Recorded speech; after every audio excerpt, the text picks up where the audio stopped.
Chapter 96. An inconspicuous black MPV stopped in front of the Firefly office building. A tall man with black curly hair and sunglasses got out of the car with his agent and hurried into the office building with his head down. Across the road, the owner of the convenience store, Johnny, glanced through the glass window and immediately recognized the man. It was Tom Hanks. Johnny was also a movie fan. He went to watch one or two popular movies almost every week. Although he was almost 40 years old and had passed the age of chasing stars, he was very familiar with all the big and small stars in Hollywood. Someone like Tom Hanks, who only wore sunglasses without any special disguise, Johnny could recognize him at a glance. In Burbank, which was full of movie production companies, it was normal to meet one or two big stars. Johnny was not surprised. He knew that the boss of the movie company opposite him was Eric Williams, who had risen to fame recently. He thought that maybe Tom Hanks came for the new movie of the Little Miracle director. After serving 2 or 3 customers for 5 or 6 minutes, Johnny inadvertently saw another commercial vehicle stop on the opposite side of the road. Curious, Johnny stared at the car door. Soon, 2 more people got out of the car. It was a man and a woman. The man was still wearing sunglasses. Although the man was shorter than Tom Hanks, he was more famous in Hollywood than Hanks. It was the popular Hollywood idol, Tom Cruise. Tom Hanks, Tom Cruise. Johnny thought for a moment, and suddenly felt that maybe the paparazzi would be interested in this clue. If a person came here alone, it would not be news. Although the paparazzi paid attention to every move of the big stars in Hollywood, they were not particularly interested in these normal daily activities. Only the stars who had recently become the focus of the news due to certain things, such as a blockbuster movie, a scandal, a divorce, or being caught for drug abuse, would become the target of the paparazzi. When Home Alone had just been released, Eric had been chased by the paparazzi for a while, because at that time, the public was most interested in this young director who had created miracles when he just came of age. As long as the newspaper published Eric's news, the curious public would rush to buy it. But now, 2 of Hollywood's hottest male stars had appeared at Firefly Film at the same time. Coincidentally, both of their names were Tom. Because of their similar age, Hanks was still young, and the 2 were in a competitive position in the circle. Therefore, this must be a piece of news worthy of being published in the entertainment section. When Johnny thought of this, he excitedly found a tabloid and dialed the news hotline on it. In order to collect information, many newspapers would give a certain amount of reward to those who provided clues. Of course, Johnny did not go to a well-known newspaper such as the Los Angeles Times.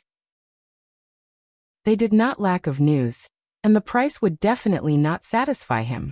"Hello, is this the Hollywood News?" Yes, I have a big news." A few minutes later, Johnny excitedly put down the phone. The Hollywood News keenly judged the value of this news, so they generously offered Johnny $500 for the clue. But the condition was that Johnny could not sell the clue to other newspapers. After bargaining, they finally got $700, which was an unexpected fortune for Johnny, who owned a small convenience store. In less than 20 minutes, several paparazzi sent by the Hollywood News hurried over.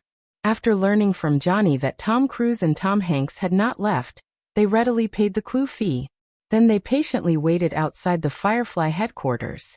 After reaching an agreement with Columbia, Eric began to work on the 2 male leads. After the success of 3 consecutive movies, no one in Hollywood discriminated against Eric because of his age. No big star would directly refuse Eric's invitation to cooperate. Even the popular Tom Cruise and Tom Hanks were no exception.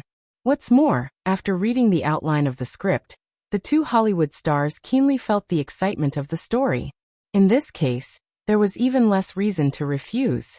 Before, they did not know that the other party had also received an invitation. But Hanks said that he wanted to play the robber, and Cruise proposed a lot of changes to the script. So Eric leaked the news to the 2 of them, hoping to talk face to face. The 2 Toms also felt that with the current fame of the 3 of them, if they could cooperate successfully, the box office appeal would be immeasurable. Not to mention the wonderful story of Dark War.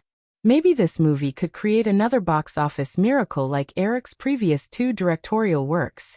Everyone wanted to be the protagonist of a miracle, so today's meeting was held. Only Eric, Hanks, and Cruise were left in the meeting room of Firefly. Jeffrey and the two Tom's agents were waiting outside. Although Cruz and Hanks were now artists under CAA, at their level, CAA had almost no restrictions on them. Therefore, the two agents could only do their jobs obediently, not daring to interfere. Of course, once the cooperation was confirmed, the two agents would still have to negotiate the remuneration. The other party was also eagerly waiting for this moment to come. The two agents had received instructions from the higher-ups, which could be summed up in one sentence: slaughter them to death. In front of Cruz and Hanks, there was a complete script. The two of them had only seen the outline of the script before. After spending half an hour reading through the script, Hanks touched his face and smiled as he said, "Eric, I understand now that I'm not suitable for the role of Andy. It is indeed difficult for me to pretend to be a woman with my appearance." Eric laughed, but Cruz didn't seem to have heard Hank's joke. He still frowned slightly.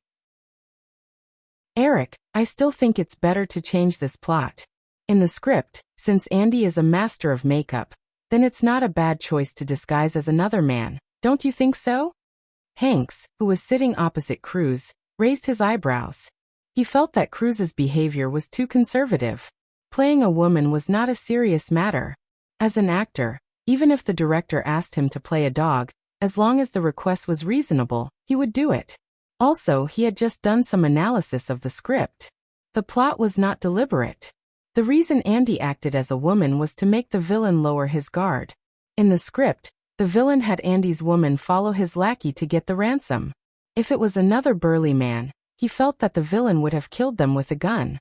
Wasn't it a little too strange for two men to appear at the scene at the same time? Chapter 97. However, Hanks also knew the reason why Cruz was so cautious. Cruz had always been an idol. To put it bluntly, he relied on his face to make a living. If he suddenly appeared on the screen as a woman, it was likely to cause some fans to be unhappy. Eric didn't immediately answer Tom Cruise's request. Instead, he asked, "Cruz, if I remember correctly, you should be 27 years old now, right?" Tom Cruise nodded and said with a flaunting tone, "I started to make movies when I was 16. At that time, I was younger than you. Now it's been almost 10 years.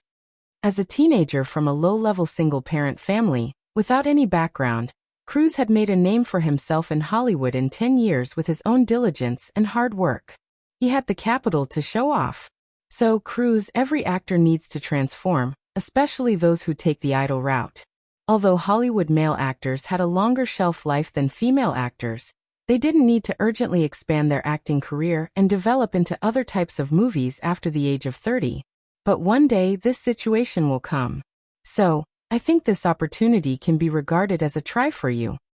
Cruz retorted, "Eric, there are many ways to try. I don't have to play a woman. In fact, I've been thinking about the problem you just mentioned. My agent has also recommended some genre films to me." Eric shook his head calmly and said, "It's the same as not changing. Cruz, many of the movies you acted in before were artistic, but they didn't even give you a nomination at the Oscars. The reason is that although those movies were excellent, your screen image has not changed much. Think about it from this point of view. You have been in the entertainment industry for 10 years, but you still came up empty-handed at the Oscars. Don't you want to be recognized by the Academy? I think if you play this role well and make a small sacrifice, the Academy will at least give you a nomination for the Best Actor." In his previous life, Andy had achieved his dream of many years by winning the Hong Kong Film Awards for the first time with the movie Dark War. In addition to Andy's own strength, the bold cross-dressing that appeared for the first time in the movie also played an important role. The Oscar is a hurdle that every member of Hollywood cannot get around. As long as you are a member of Hollywood, it is impossible to be indifferent to the Oscar. This was especially true for actors. In order to gain the recognition of the Oscars, they would not hesitate to expose themselves and ruin their own image. Regardless of whether they were mentally ill or murderers, as long as they had the chance to win an award, there was only one thing they could do: act. In his previous life, the great beauty Charlize Theron had done everything she could to gain weight and shave her eyebrows in order to become the Best Actress. Poor Charlie, for the sake of the Oscars, came up with a good performance of "You're fat, I'm fat." shattering the perfect image of Titanic in the hearts of film fans. As expected, after Eric finished speaking, Cruise finally didn't refuse him directly. Instead, he fell into a short silence. How could he not know where his problem was? He just didn't want to admit it and didn't dare to change it. Nobody who climbed up from the bottom was more afraid of failure than those actors who came from good backgrounds. No one wanted to go back to that kind of life. The fear of falling into the dust again almost made Cruise forget that with his current status in Hollywood, he was qualified to accept failure. But the attraction of the Oscars was great. Cruise had been in Hollywood for 10 years. If he didn't understand the significance of the Oscars in Hollywood, it would be impossible for him to achieve what he had today. Eric keenly caught Cruise's hesitation and didn't miss the opportunity to add fuel to the fire. Cruise, the character of Andy, in my opinion, is a character more tragic than the Count of Monte Cristo. He has only a few weeks left to live. In order to avenge his father, he risked everything and played a thrilling game with Sean for 72 hours. If he was careless, he could have been defeated. In this case, the audience will pay more attention to Andy's final fate. I arranged the role to promote the development of the story. It's not like in bad comedies that deliberately ruin the actor's image to amuse the audience. It's just a very serious performance. I think as long as they are your fans, they will definitely understand. There was a full 2 minutes of silence. Maybe Eric's words worked, or maybe the attraction of the Oscars overcame the concerns in his heart. In the end, Cruise nodded slightly. After this matter was resolved, the atmosphere in the conference room was much more relaxed. Both Cruise and Hanks began to express their views on some details of the script. Hanks felt that Sean's character in the script was a little vague. And why did he, like the female director of Interpol, who had a good impression of him, said that he didn't flirt with girls or go to nightclubs? Even if he was a workaholic, he still needed to start a family. And why would an all-round elite of the police force be demoted to a small police station? Because of the tight schedule, Eric only spent a day to finish the script of Dark War. Basically, it was based on the template of the story in his memory, and there were not many changes. Eric also considered some of the bugs proposed by Cruise and Hanks, but he didn't have time to fix them. Although Cruise always spoke in an arrogant tone, as if he was giving pointers to his juniors, and Hanks liked to get to the bottom of the matter, Eric was left speechless. Eric still patiently discussed with the two actors. After all, with these two actors who had acted in many popular Hollywood movies participating in the revision, not only did Eric save a lot of energy, but he could also ensure that the script was more suitable for the pace of Hollywood movies. Hey Johnny, did you see wrongly? It's been almost 4 hours. Why haven't Tom Cruise and Tom Hanks come out yet? After waiting for nearly 4 hours outside the Firefly office building, Kent, the paparazzo of the Hollywood Information, finally couldn't help but come to the convenience store and asked in a questioning tone. Although paparazzi could stay in front of a star's house for 24 hours for news, that was only when there was a clear goal. Now there was no sign of the two superstars at all, and they really couldn't think of any reason why Cruise and Hanks would stay in Firefly for the whole morning. So it was inevitable that they would be suspicious. No, Mr. Reporter, I promise I'm not mistaken. Look at the two business cars over there. The one on the left is Tom Cruise's, and the one on the right is Tom Hanks. It's almost noon. They will definitely come out for lunch. Okay, Kent fiddled with the camera and said, I hope you're not mistaken, then everyone will be happy. Otherwise, the $700 will still be returned. Johnny subconsciously covered his pocket and swore again. Then I'll wait a little longer. Do you have soda? Can I have a bottle? Yes, Johnny nodded quickly. Just as he was about to get something for Kent, he suddenly saw the other three paparazzi outside the window suddenly stand up and rush to the door of the Firefly office building. Mr. Reporter, are they coming out? Look at your companions. Kent turned his head and found that several colleagues outside the door had rushed to the opposite side of the road. He cursed and quickly rushed out of the door. Although they belonged to the same tabloid, the editor-in-chief would still choose the best photos to publish. Whoever's photos were selected would get a commission. Chapter 98. Williams meets two Toms secretly to discuss new film. This was the headline on the front page of the Hollywood Information Daily the next day, accompanied by a photo of Eric, Cruise, and Hanks walking out of Firefly's headquarters side by side. In the photo, Eric was wearing a gray sportswear and looked like a high school student, which was very appropriate for his age. Cruise was wearing a black casual jacket without buttons, revealing the white t-shirt inside. Only Hanks was wearing a black suit and tie very seriously, looking like an office worker. Because they talked about the script for the whole morning, the two superstars relaxed their vigilance when they left and did not wear sunglasses. Therefore, the expressions of the three people were quite clear, talking and laughing with each other as they walked to the door. This shot was just captured by a lucky paparazzi. At about 8 o'clock yesterday morning, someone found that the two superstars, Tom Cruise and Tom Hanks, had entered the headquarters of the new director Eric Williams' Firefly Film Company.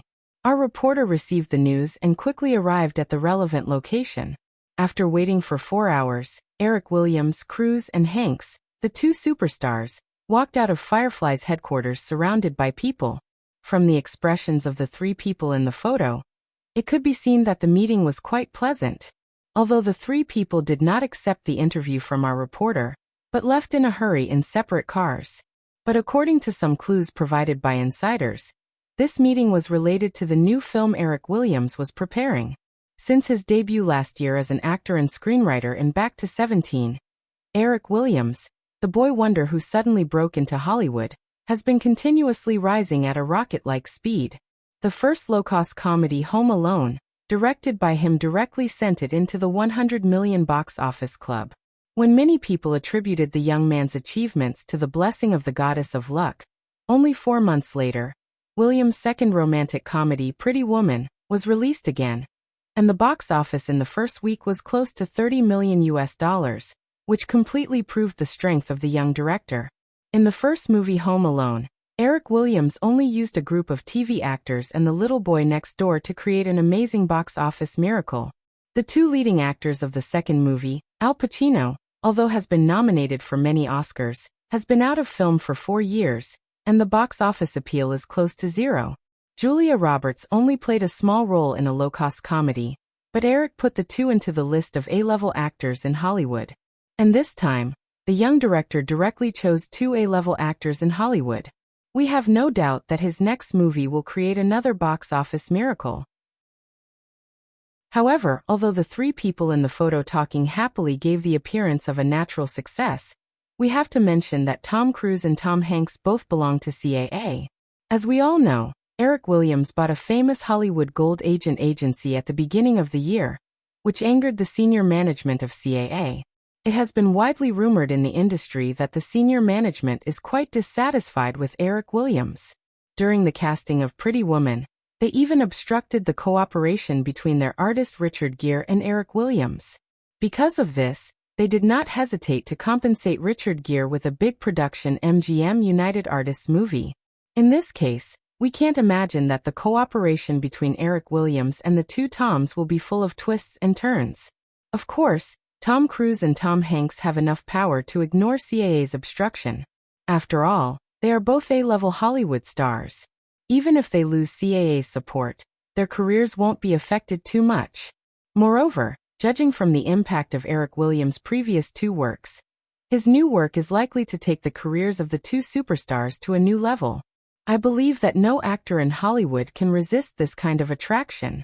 We just don't know if the senior management of CAA has enough courage to forcefully obstruct this cooperation again. The previous incident had caused Mr. Richard Gere to lose the opportunity to enter the ranks of A-level actors once again. According to the results of the critics' test screening of Mighty Dragons Killing Formation, the movie's prospects were not optimistic. The possibility of a box office explosion was very small, and it was not enough to compensate for Mr. Richard Gere's loss of giving up the male lead in Pretty Woman. Therefore, we can't wait to see how Cruise and Hanks will choose, and how the senior management of CAA will deal with Williams' invitation. Eric smiled bitterly as he threw the newspaper on the table. He really wanted to explode the editor who wrote this article. In the previous situation, Michael Ovitz would at most raise the salary of the two stars to express his dissatisfaction. He wouldn't forcefully obstruct the cooperation like last time. After all, The rise of UTA was unstoppable. If Michael Ovitz did anything, not only would it not make up for the losses, but people would also think that he was narrow-minded. The more a person was like this, the more they feared and hated other people's accusations. In the future, when the contract was signed and the cast was announced, they would hint to the media that no matter what kind of conflicts they had in private, in the eyes of the public, the two sides would shake hands and bury the hatchet. This would be good for CAA and Eric's public image. But now, after the provocation of the tabloids, if this cooperation was successful, Michael Ovitz's title of Hollywood's most powerful man would become a joke. Sure enough, the day after the article was published, Eric received a piece of disturbing news. This is too much. The offer of $6 million is reasonable, but the other party is asking for a 20% share of the North American profits after the movie is released. I've been in Hollywood for so many years, and I've never heard of an actor making such an unreasonable offer. Eric, do you really have to use Tom Cruise and Tom Hanks? It's not like other agencies don't have top actors. If you really can't do it, you can play a role yourself. Self-directed and self-directed, this gimmick will have a greater impact. After talking to the agents of Cruise and Hanks, Jeffrey rushed into Eric's office with an exasperated look on his face as he complained. Although he had expected this, the conditions proposed by the two still shocked Eric.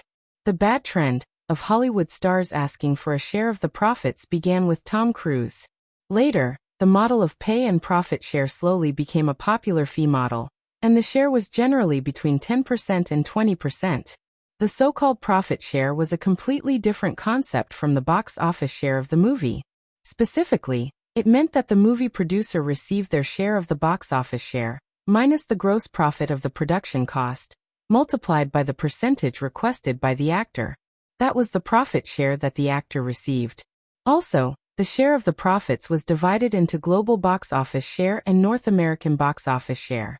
Although the agents of Cruise and Hanks hadn't lost their minds to ask for a global share of the profits, the 20% North American share was not so easy to get, even many years later.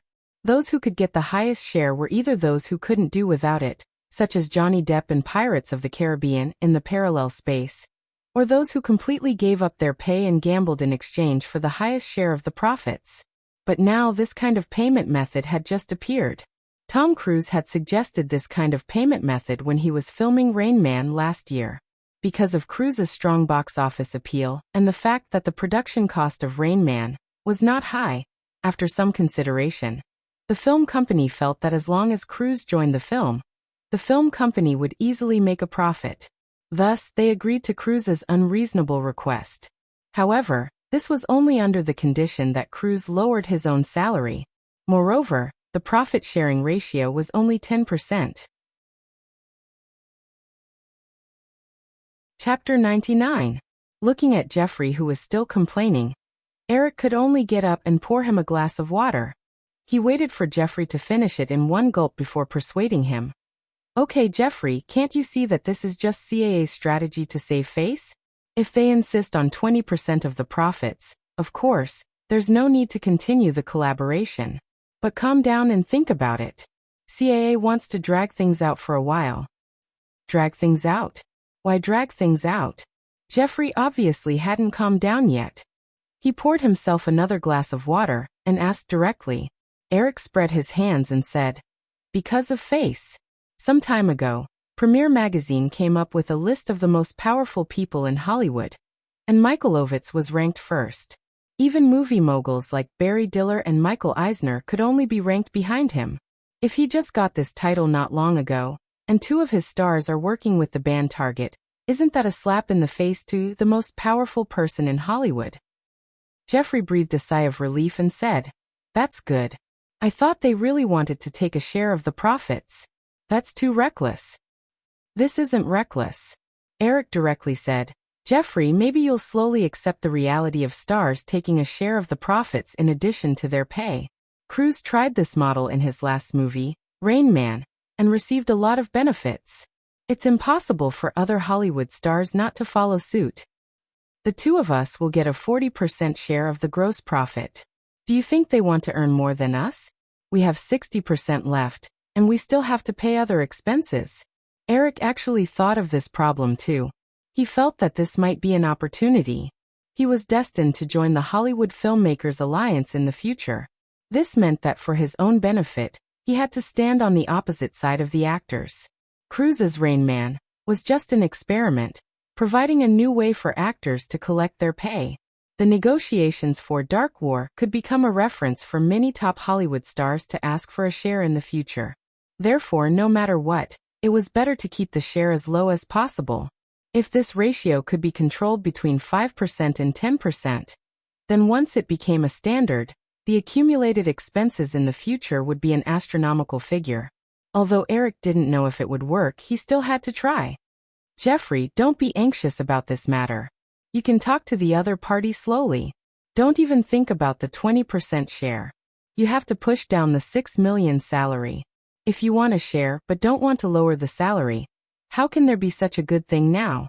Jeffrey was still a little unsatisfied. Eric, why don't you bypass Cruise and Hank's agents and talk to them alone? Didn't you have a good chat the other day? Eric smiled and took out the Hollywood Information Bulletin from yesterday and waved it in front of Jeffrey. They are both artists under CAA. I don't have a particularly good relationship with them. They agreed to act in Dark War, which is already not giving face to Michael Ovitz. They can't go too far.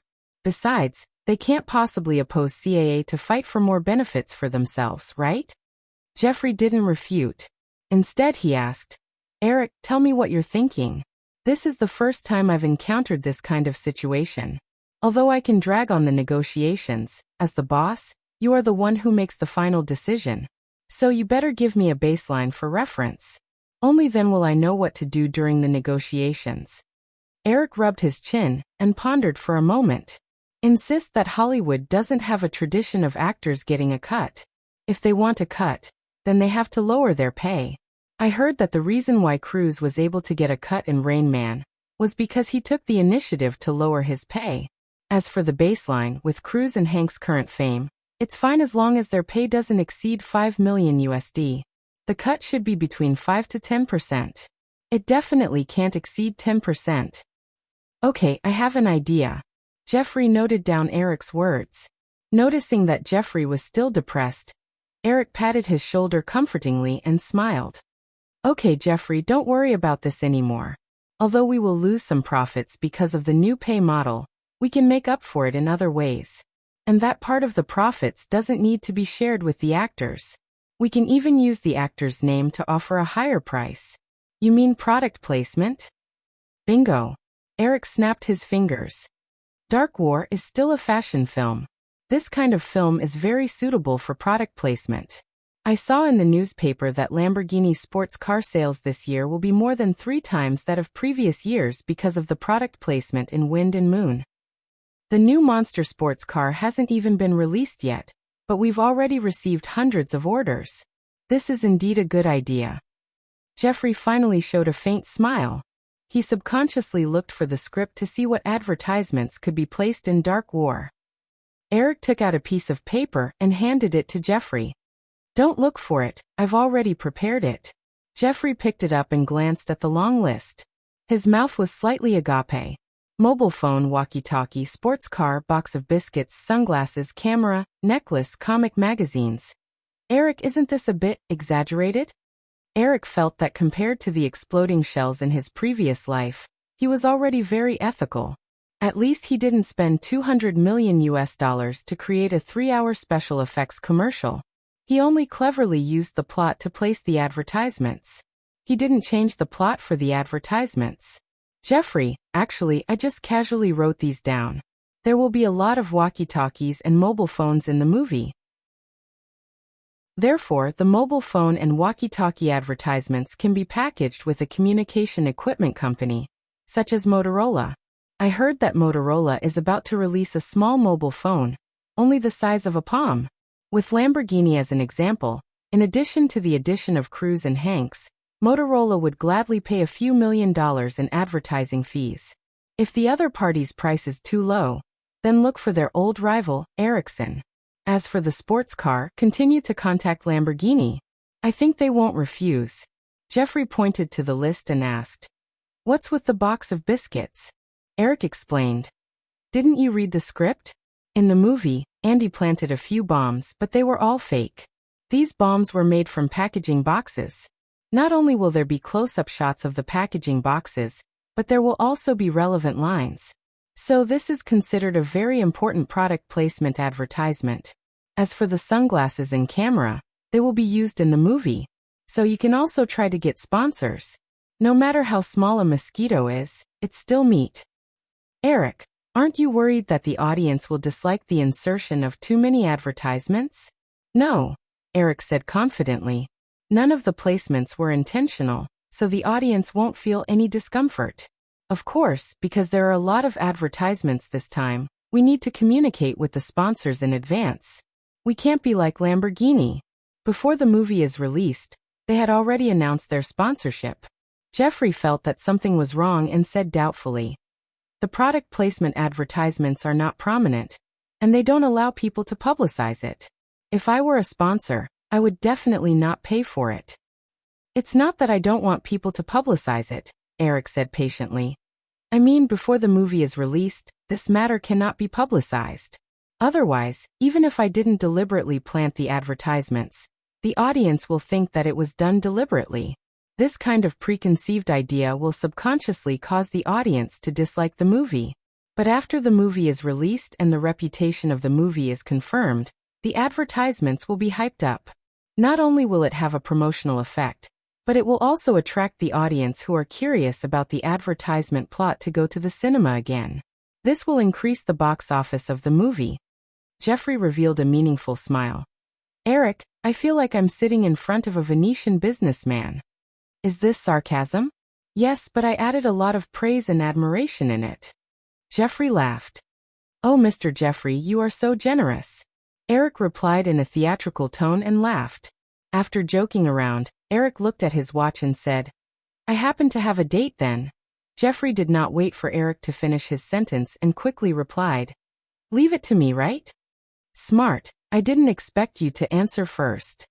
Eric laughed again. Jeffrey did not understand what Eric was talking about, so he did not laugh.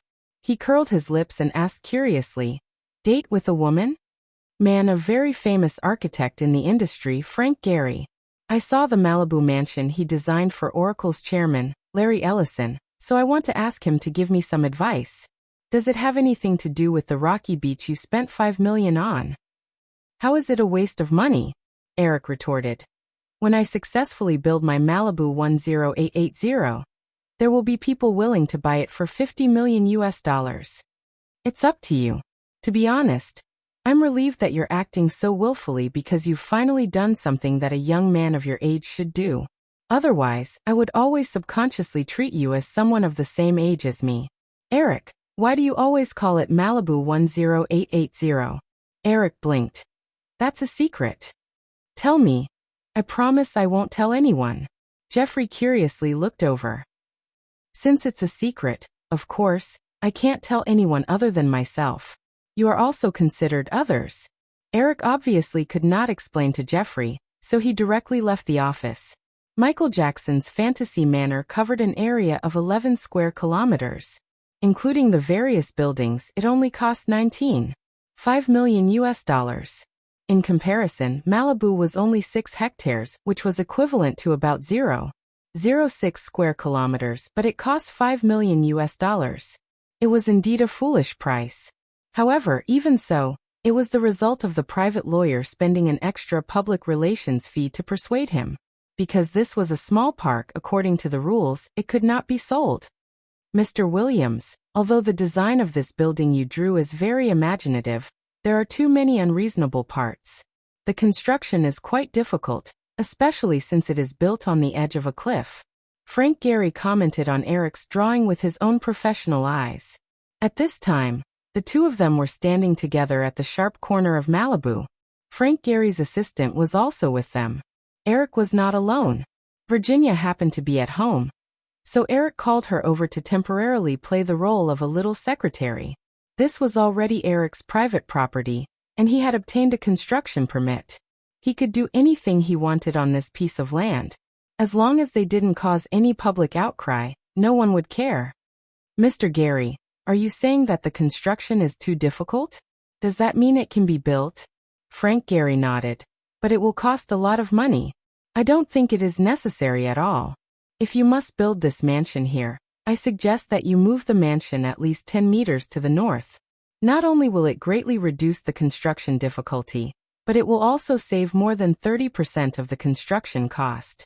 Also, it will be easier to set up various pipelines. Eric visually estimated that after moving the mansion 10 meters, there would be a rock that would spoil the scenery. Would it still be a mansion facing the sea in spring? Shaking his head, Eric rejected Frank's suggestion. Mr. Gary, if I insist, how much will it cost? I can't give you a specific figure for the time being, because I don't have specific survey data yet. If you insist on building according to the style on your design, you will need to do a lot of tests on the geological condition of the cliff to determine if it can withstand the weight of the building. If it can't, you will need to reinforce it, which will be even more troublesome. But I think it will cost at least $5 million. Only $5 million US?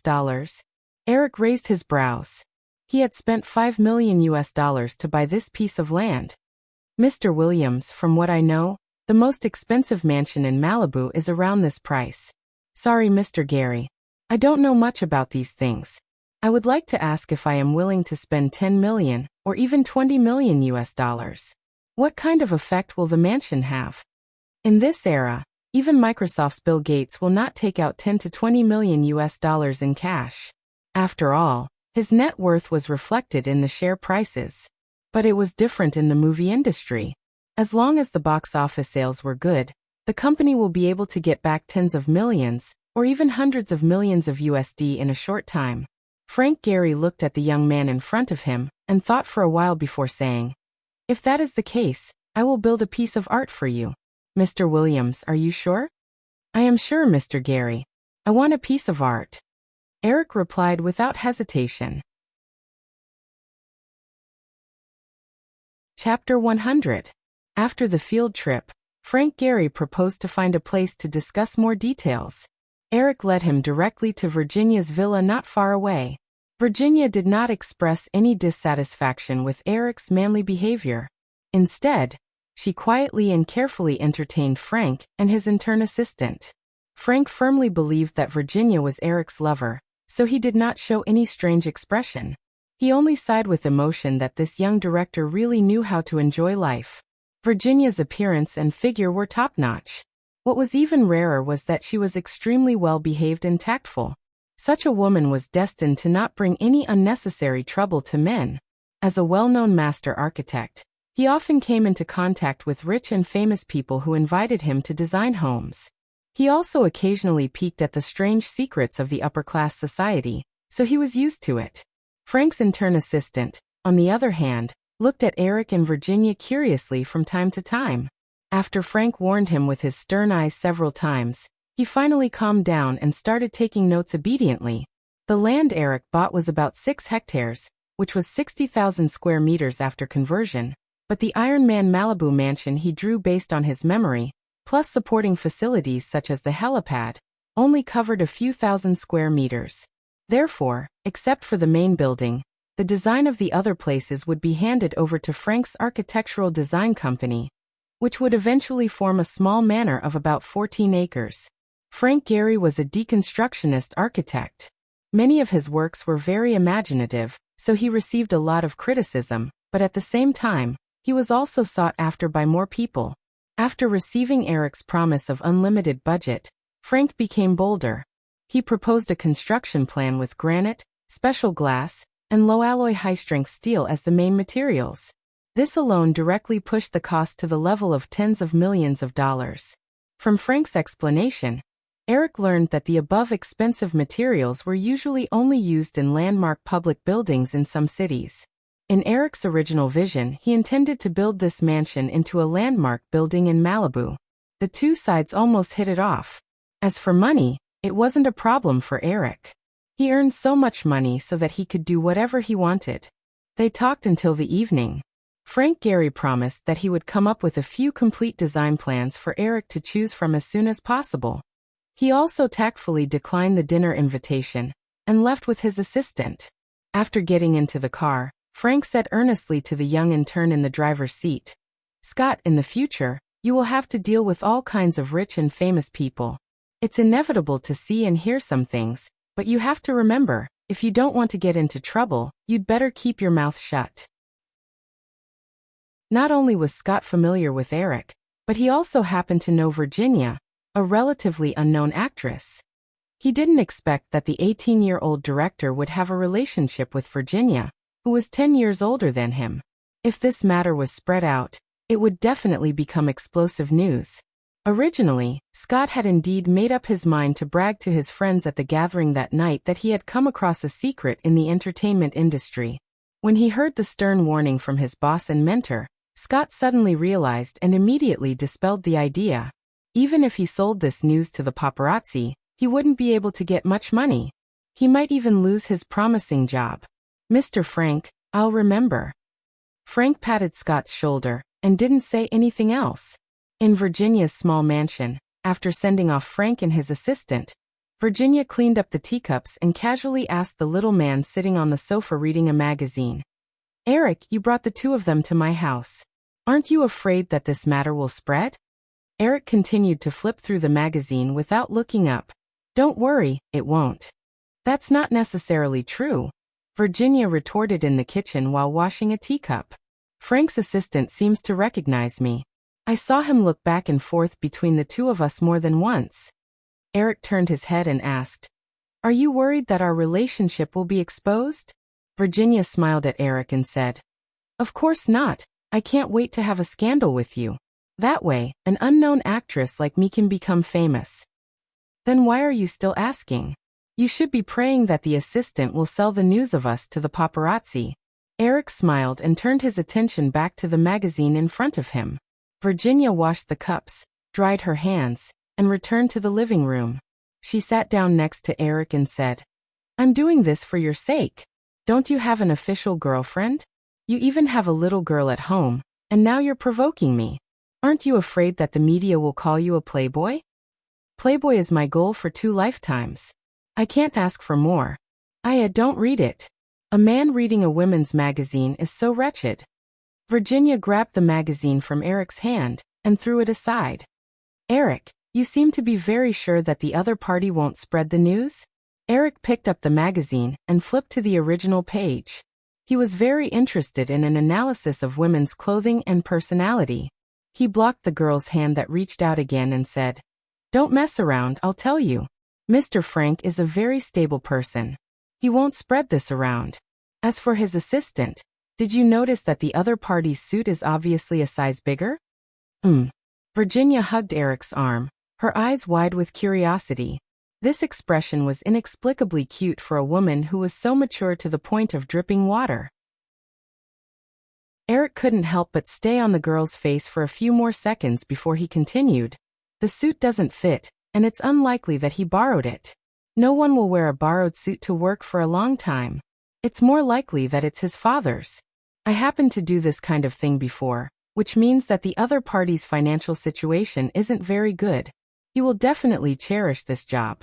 Frank also obviously noticed that the other party was sizing us up, so he will definitely warn the assistant not to talk nonsense.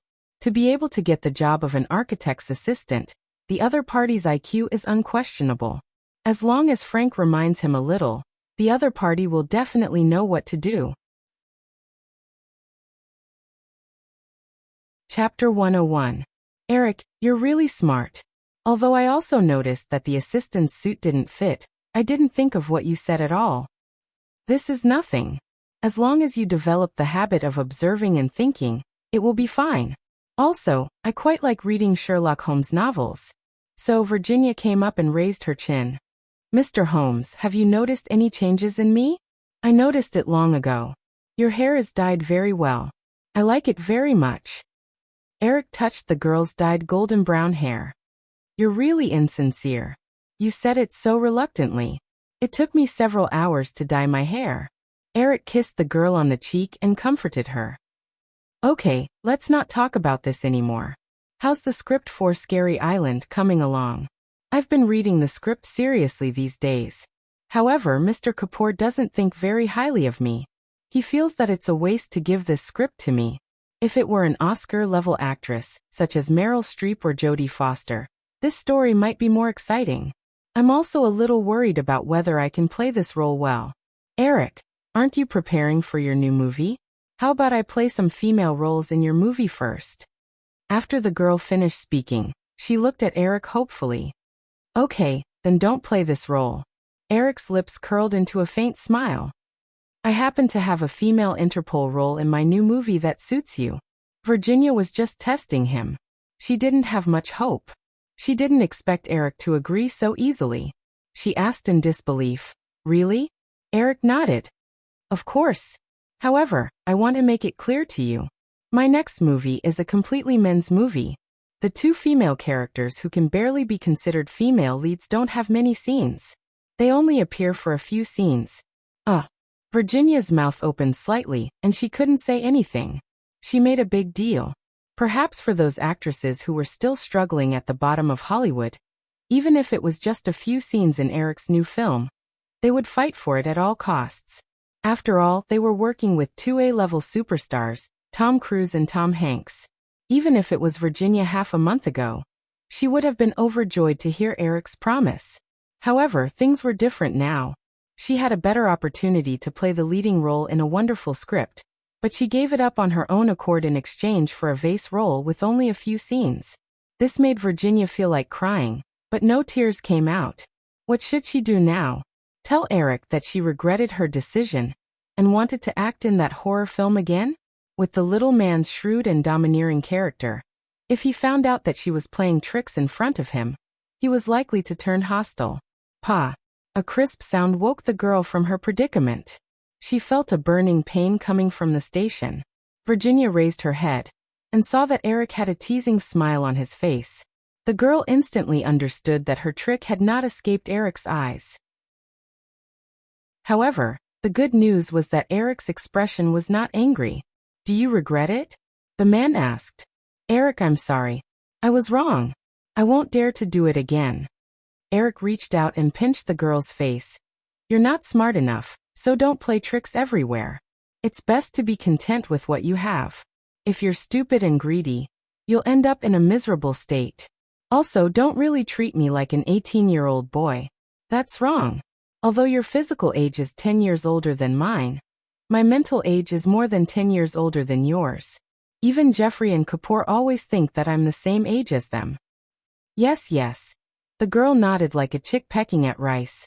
"Since we're talking about this, it's better to make some things clear, lest you do something stupid." Eric continued. "It's impossible for the two of us to have a future. If you're willing to be my woman, I'll always help you in your career to the best of my ability. If one day you're tired and want to find a man to get married or something, let me know in advance, and I'll let you go. But before that, if you have an affair with another man behind my back, it'll be a very serious betrayal to me. It'll be a shame, so don't do it." Although Eric did not say what the consequences of betrayal were, Virginia saw a flash of coldness in the man's eyes. The girl could not think of any better words for a moment, so she could only promise clumsily, "Eric, I'll never do that." In short, it's good that you know your limits. Prepare the script for Scary Island well. With your acting skills, work hard, and it'll be enough to support this story. If you can perform well, it's not impossible for you to get a few public relations nominations in the future. Yes. Gradually, the two of them stopped talking. Virginia, who was familiar with Eric's personality, was completely passive and allowed him to dominate everything. The two of them did not even have dinner. They tossed and turned until late at night before Eric fell asleep first. He always seemed more tired than women. Under the faint light, Virginia lay on her side, staring at the little man in front of her with her eyes open. She reached out her index finger, wanting to scratch Eric's nose, but hesitated and retracted it. If she woke this devil up, who knew what tricks he would come up with to torture her?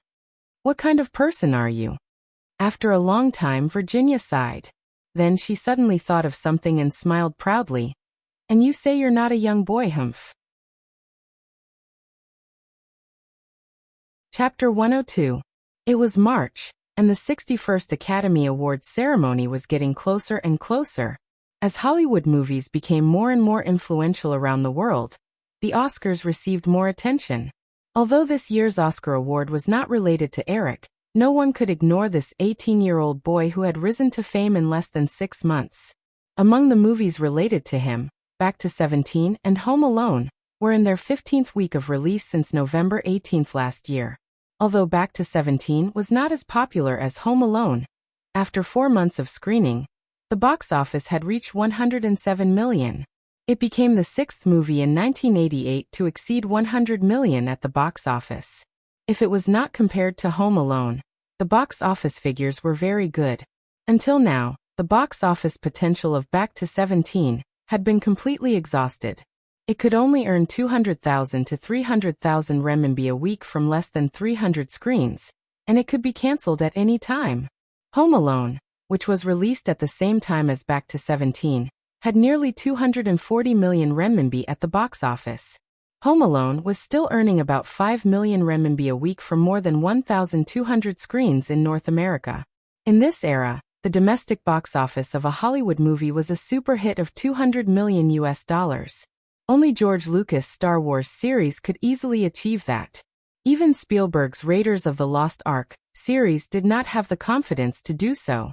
$300 million at the local box office could only be a legend. The last and only time this legend was Spielberg's Alien E.T. in 1982.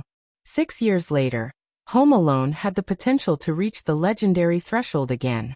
Columbia, who had started the acquisition negotiations with Sony, was no longer thinking about how much profit they could get from the VM contract.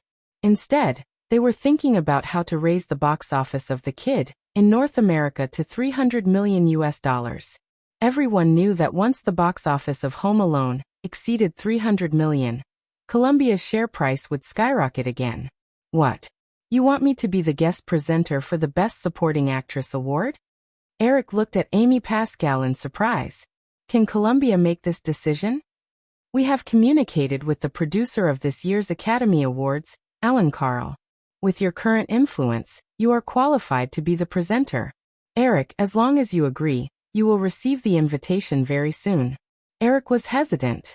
His exposure was high enough, and his private life was harassed by paparazzi every few days. But he could understand Columbia's intention.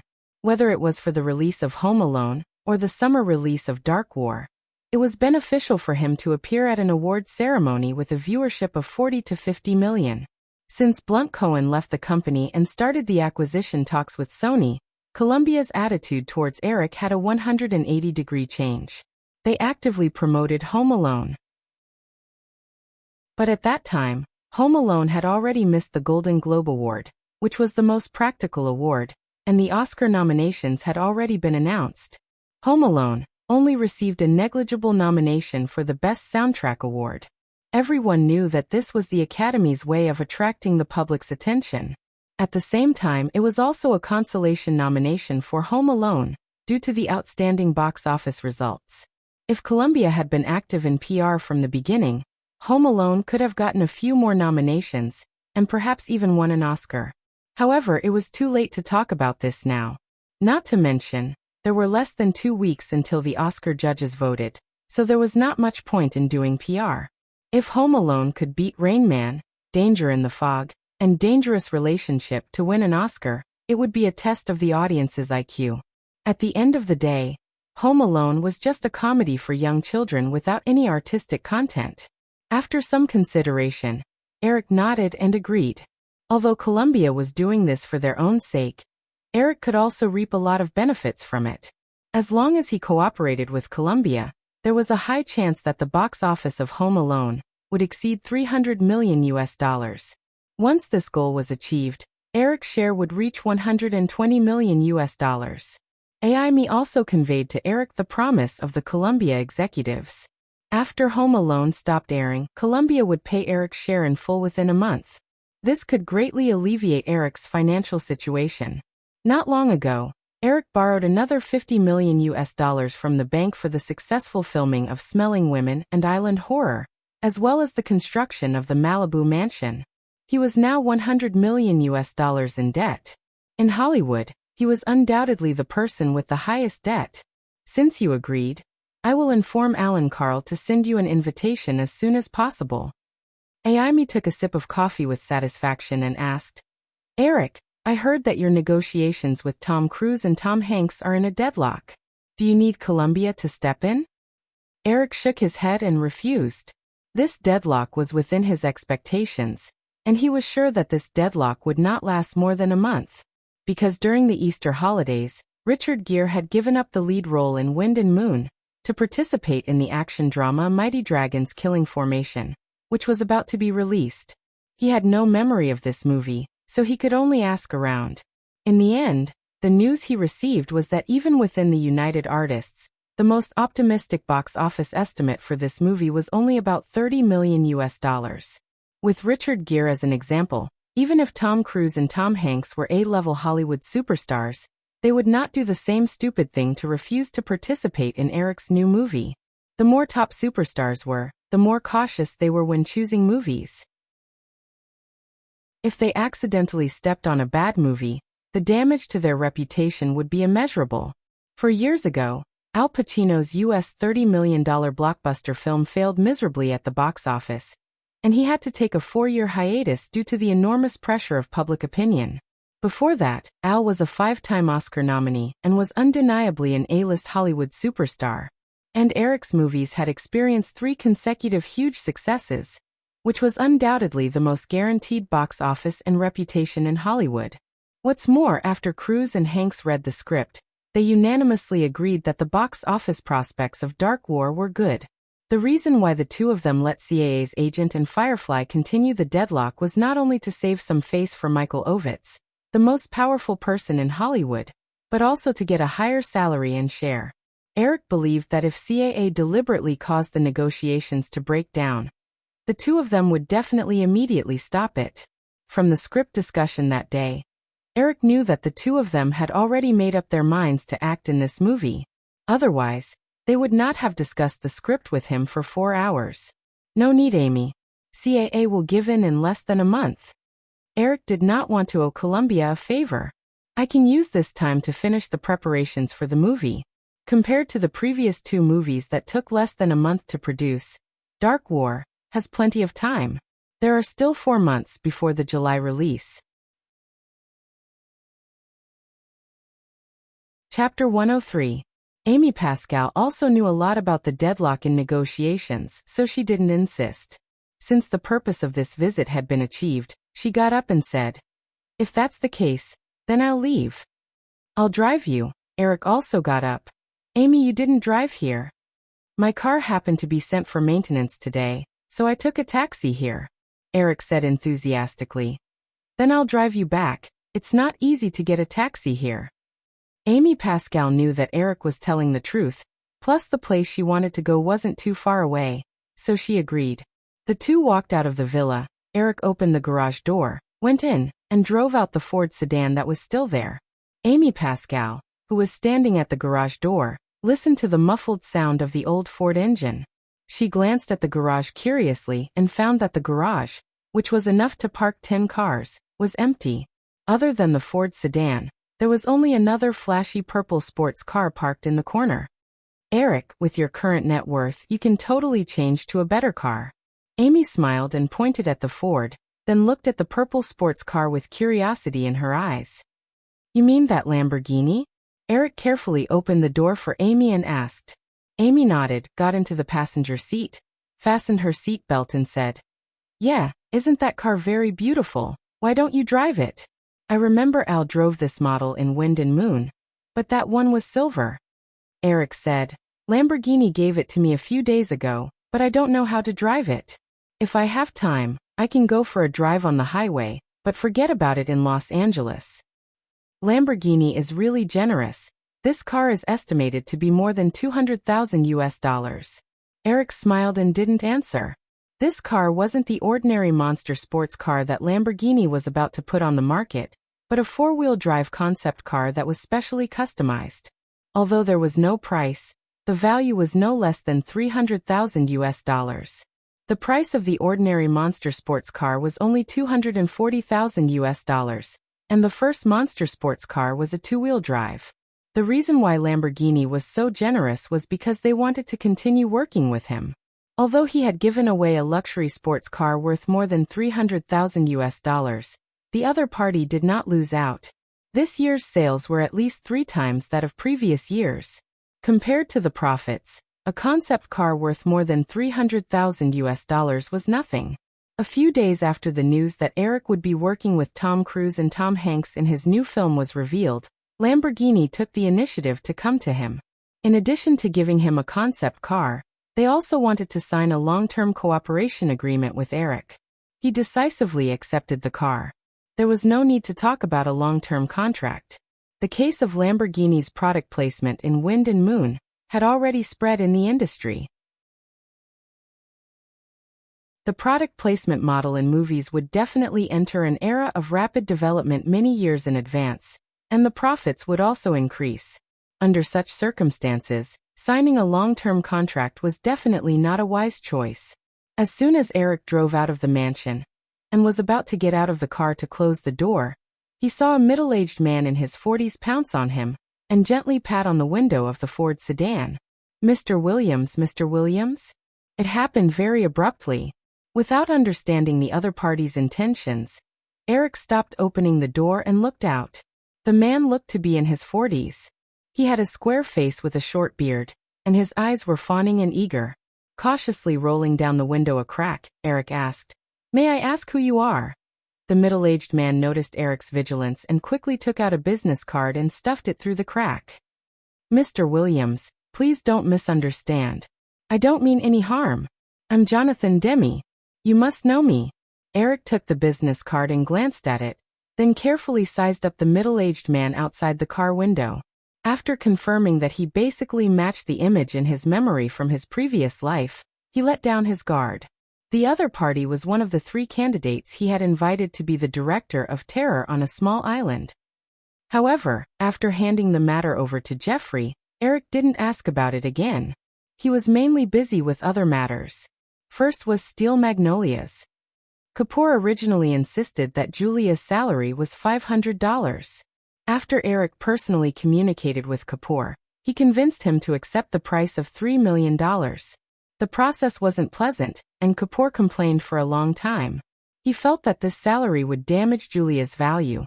It would be fine if Steel Magnolias sold well at the box office in the future, and Julia's lowering of her salary would become a story of discerning eyes. But if the box office wasn't ideal, it would be difficult for Julia to receive a higher salary for a long time. On the other hand, Julia accepted Eric's arrangement without any objections. Of course, Eric could tell what the girl was thinking. She wasn't very willing to accept Eric's offer, but she silently accepted it. In several eye contact, Eric read the girl's intention more than once. She felt that this was to repay him for making her famous. In the end, although Julia cried after being reprimanded by Eric at his house some time ago, deep down, she still yearned to be free from Eric's restraint and influence. Not only did the girl think this way, but she also did it. Perhaps she felt that this time, by lowering her salary, she had returned Eric a favor. Perhaps in the next movie, she could justifiably no longer listen to his arrangements. Eric wasn't too unhappy about this. With his knowledge of Julia's career trajectory in his previous life, it was easy to let the girl walk the right path. And if he wanted to teach this disobedient girl a lesson, it was even easier. A flop movie was enough. Eric even had a playful attitude, wanting to see how the girl was going to flop around. After settling Steel Magnolias, it was time to prepare for Smelling Women. As for the director of Smelling Women, Al Pacino personally recommended someone. Coincidentally, the person Al recommended was the director of the original Smelling Women, Martin Brewster. It was said that Al chatted with the director at a party, and the topic somehow turned to the script of Smelling Women. Many of Martin's ideas for Smelling Women coincided with Al's ideas, so Al recommended him to Eric. Since it was the director of the original, Eric didn't have too many concerns. After talking with the other party, he felt assured and handed the guide to Martin. Currently, Smelling Women was in the midst of intense preparations, and Eric would help with some work from time to time. Because of these delays, Eric didn't have time to ask about the director of Island Horror. Of course, Eric wasn't in a hurry, because whether it was Smelling Women, Island Horror, or Herbert Ross's Steel Magnolias, Eric planned to release them at the end of the year, so there was plenty of time. To Eric's surprise, one of the three candidates, Jonathan Demme, suddenly came to him today. Eric couldn't stay in the car any longer. He opened the door and got out. He said to the middle-aged man in front of him, "Mr. Demme, what can I do for you?" "It's like this," Jonathan Demme said.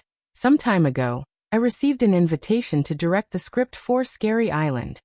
I didn't expect the script to be written by you, Mr. Williams. It's simply wonderful. After I read it, I immediately replied to Mr. Jeffrey, saying that I'm willing to direct the movie. But Mr. Jeffrey told me that there are 3 candidates for the director, and you need to make the decision personally. I know that compared to the other 2 masters, my qualifications are a little shallow, but I don't want to lose this opportunity. Mr. Williams, can you give me some time? Let me explain my shooting ideas. I only need half an hour." Eric looked back at Amy Pascal in the car and said regretfully, "I'm sorry, Mr. Demme. Unfortunately, I have to send a lady home now, so I can wait, Mr. Williams." "It's okay, I can wait here for you to come back." Eric was a little touched by the other party's persistence. He hesitated and said, "Mr. Demme, why don't you get in the car first? After sending this lady home, we can find a place to have a good talk." "Is that appropriate?" Jonathan Demme looked at Amy Pascal in the car hesitantly. He didn't know the relationship between the other party and Eric. He was worried that doing so would seem abrupt and leave a bad impression on Eric. Amy Pascal, who was in the car, heard all the conversation between the two. She said without thinking, "Mr. Demme, get in the car. I'm not far from here. It'll only take about 10 minutes. Eric also followed up with a few words of persuasion. "Then sorry to bother you." After confirming with Eric again, Jonathan Demme carefully opened the back door of the Ford and got in with his bag. Eric turned around and locked the door before returning to the car. He started the car and drove away. Because of the sudden addition of Jonathan Demme in the car, the 3 of them didn't talk much along the way. Fortunately, Amy Pascal's destination wasn't too far away, so the atmosphere didn't become awkward. Chapter 104. After sending Amy Pascal home, Eric took Jonathan Demme to a coffee shop nearby. After ordering 2 cups of coffee and some snacks, Eric took the lead and said, "Jonathan, tell me about your understanding of the script." Jonathan Demme was like a student being tested. He sorted out his thoughts and said, "Compared to those movies that rely on violent blood, mystifying sound effects, or strange and hideous makeup to achieve horror effects, Island Horror will undoubtedly create a new type of psychological thriller horror film. The script is full of Hitchcock-style suspense settings. Although the plot is not complicated, it can always firmly capture the audience's curiosity. And the big twist at the end where the truth is revealed is even more surprising. Eric, many people think that your current success is due to God's blessing. But if they read the script you created, I believe that no one will think so. Your talent is simply amazing." As he spoke, Jonathan Demme couldn't help but compliment him. Eric could see that the other party was really praising from the bottom of his heart, and not to please him. He smiled and said, "Thank you for your praise, Jonathan. Your understanding of the script is very good. However, this is not enough for me to give this movie to you. Although I haven't had time to pay attention to the responses of the other 2 director candidates, I believe that they will also be very interested in this movie. What do you think are your advantages compared to the 2 horror masters, Wes Craven and William Friedkin?" "Plasticity," Jonathan Demme replied without hesitation. "Eric, I'm more malleable than them." Eric sized up the middle-aged man in front of him who was already in his 40s and wondered, "Malleable?" Jonathan Demme explained unhurriedly, "Yes, Eric, because I have never shot a horror film before. This is my biggest advantage. I have been in the industry for almost 20 years. I believe that my professional level as a director is definitely not a problem. I can completely shoot according to the psychological horror concept of the script you wrote. However, if the 2 famous horror masters were to direct the movie, They would definitely bring their personal style into the movie.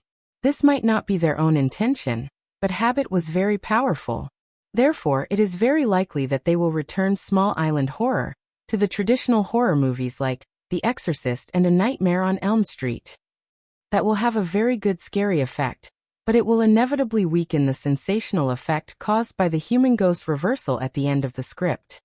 After Jonathan Demme finished speaking, he noticed that Eric's expression had loosened.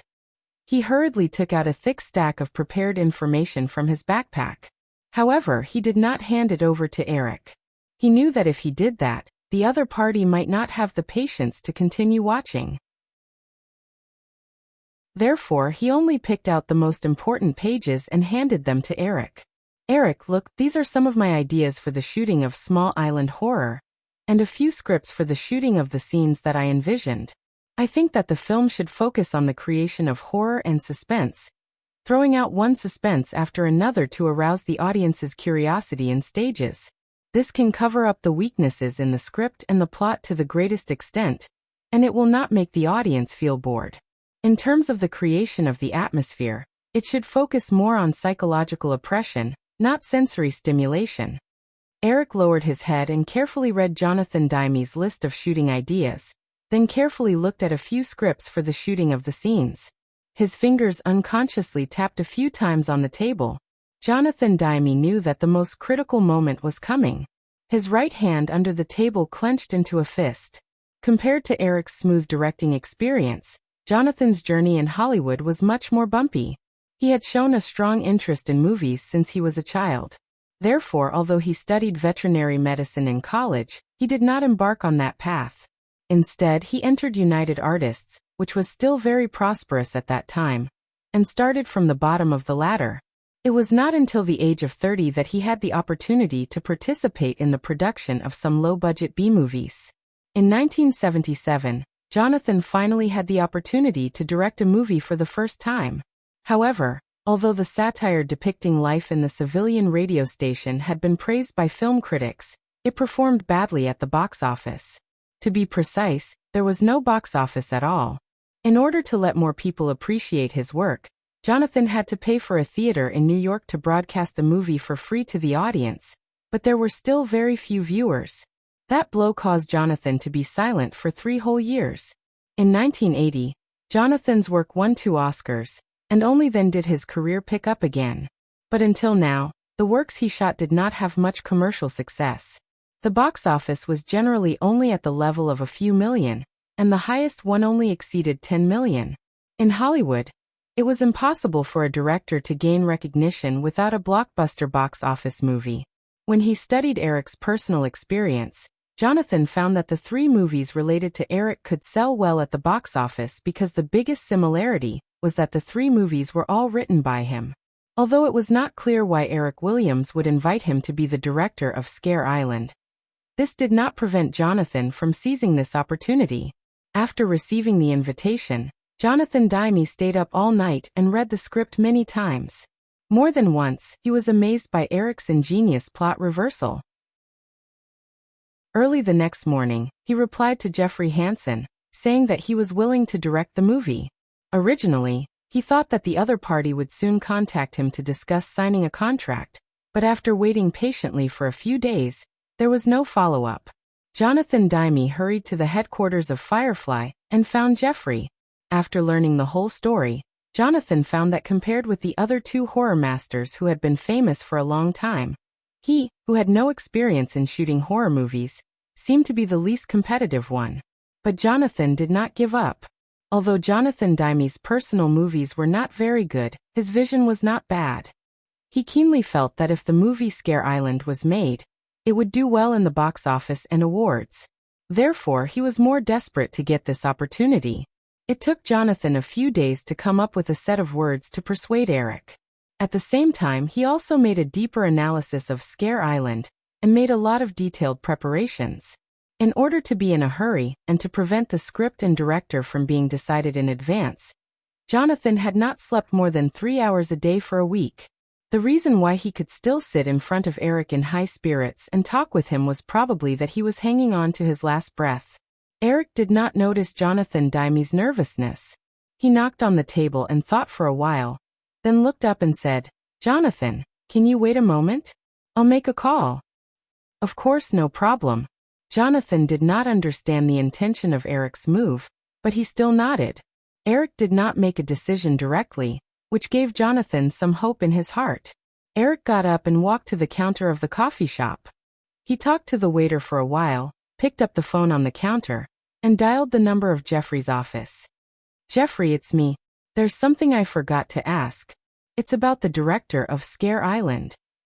"Yes," have Wes Craven and William Friedkin responded. Okay, I got it. Actually, Jonathan Demme came to me personally. I think his idea is good, and he's very enthusiastic about this movie. I think I can give him a chance. Yes, reject him. That's it, I'm hanging up. I know what to do." After hanging up the phone, Eric returned to his seat. Jonathan knew that the last moment was definitely coming. He could not help but sit up slightly and look at Eric expectantly. "Jonathan, when I sent out the invitation, I said that the female lead of this movie has been decided internally. Do you have any objections?" Jonathan Demme's face showed unconcealable joy. He knew that Eric's question was equivalent to giving the movie to him. "No, I don't have any objections. The choice of actors is the producer's right." After hesitating for a moment, Jonathan could not help but ask, "Eric, is the female lead your girlfriend named Jennifer Aniston?" Eric shook his head and said, "No." Jonathan Demme asked because he could not let go of the concerns in his heart. After getting a negative answer, he decisively shut his mouth. It was fine as long as it was not Jennifer Aniston. Jonathan Demme was originally worried that Eric deliberately mentioned this condition to make his girlfriend famous. However, that girl was too young after all. To play the role of the single mother in the script, just the makeup alone was difficult enough. As for the relationship between the real female lead and Eric, that was not something that Jonathan needed to pay attention to. "Then Eric, is it?" Eric nodded and said, "Yes, Jonathan. You've been given the opportunity to direct this movie. Mr. William Friedkin just happened to be directing another movie, so naturally, he rejected the invitation. Mr. Wes Craven also showed a strong interest in this script. However, he had concerns about the female lead. Plus, what you just said does make some sense, so I asked Jeffrey to reject him." Chapter 105. Jonathan almost danced with joy. Of course, this was just his inner impulse, and he certainly would not show it on the surface. "Eric, thank you. Thank you for giving me this opportunity to direct. I promise I'll make a film that you'll be satisfied with." Looking at the middle-aged man in front of him who could not hide his excitement, Eric also smiled. "Jonathan, you can go to Firefly tomorrow to discuss the specific director's contract with Jeffrey. I think you'd better go back and have a good sleep now." Jonathan felt that Eric's words were somewhat irrelevant. He did not sleep much in the past few days, but now, after successfully getting this directing opportunity, every cell in Jonathan's body was in a state of excitement, and he did not feel tired at all.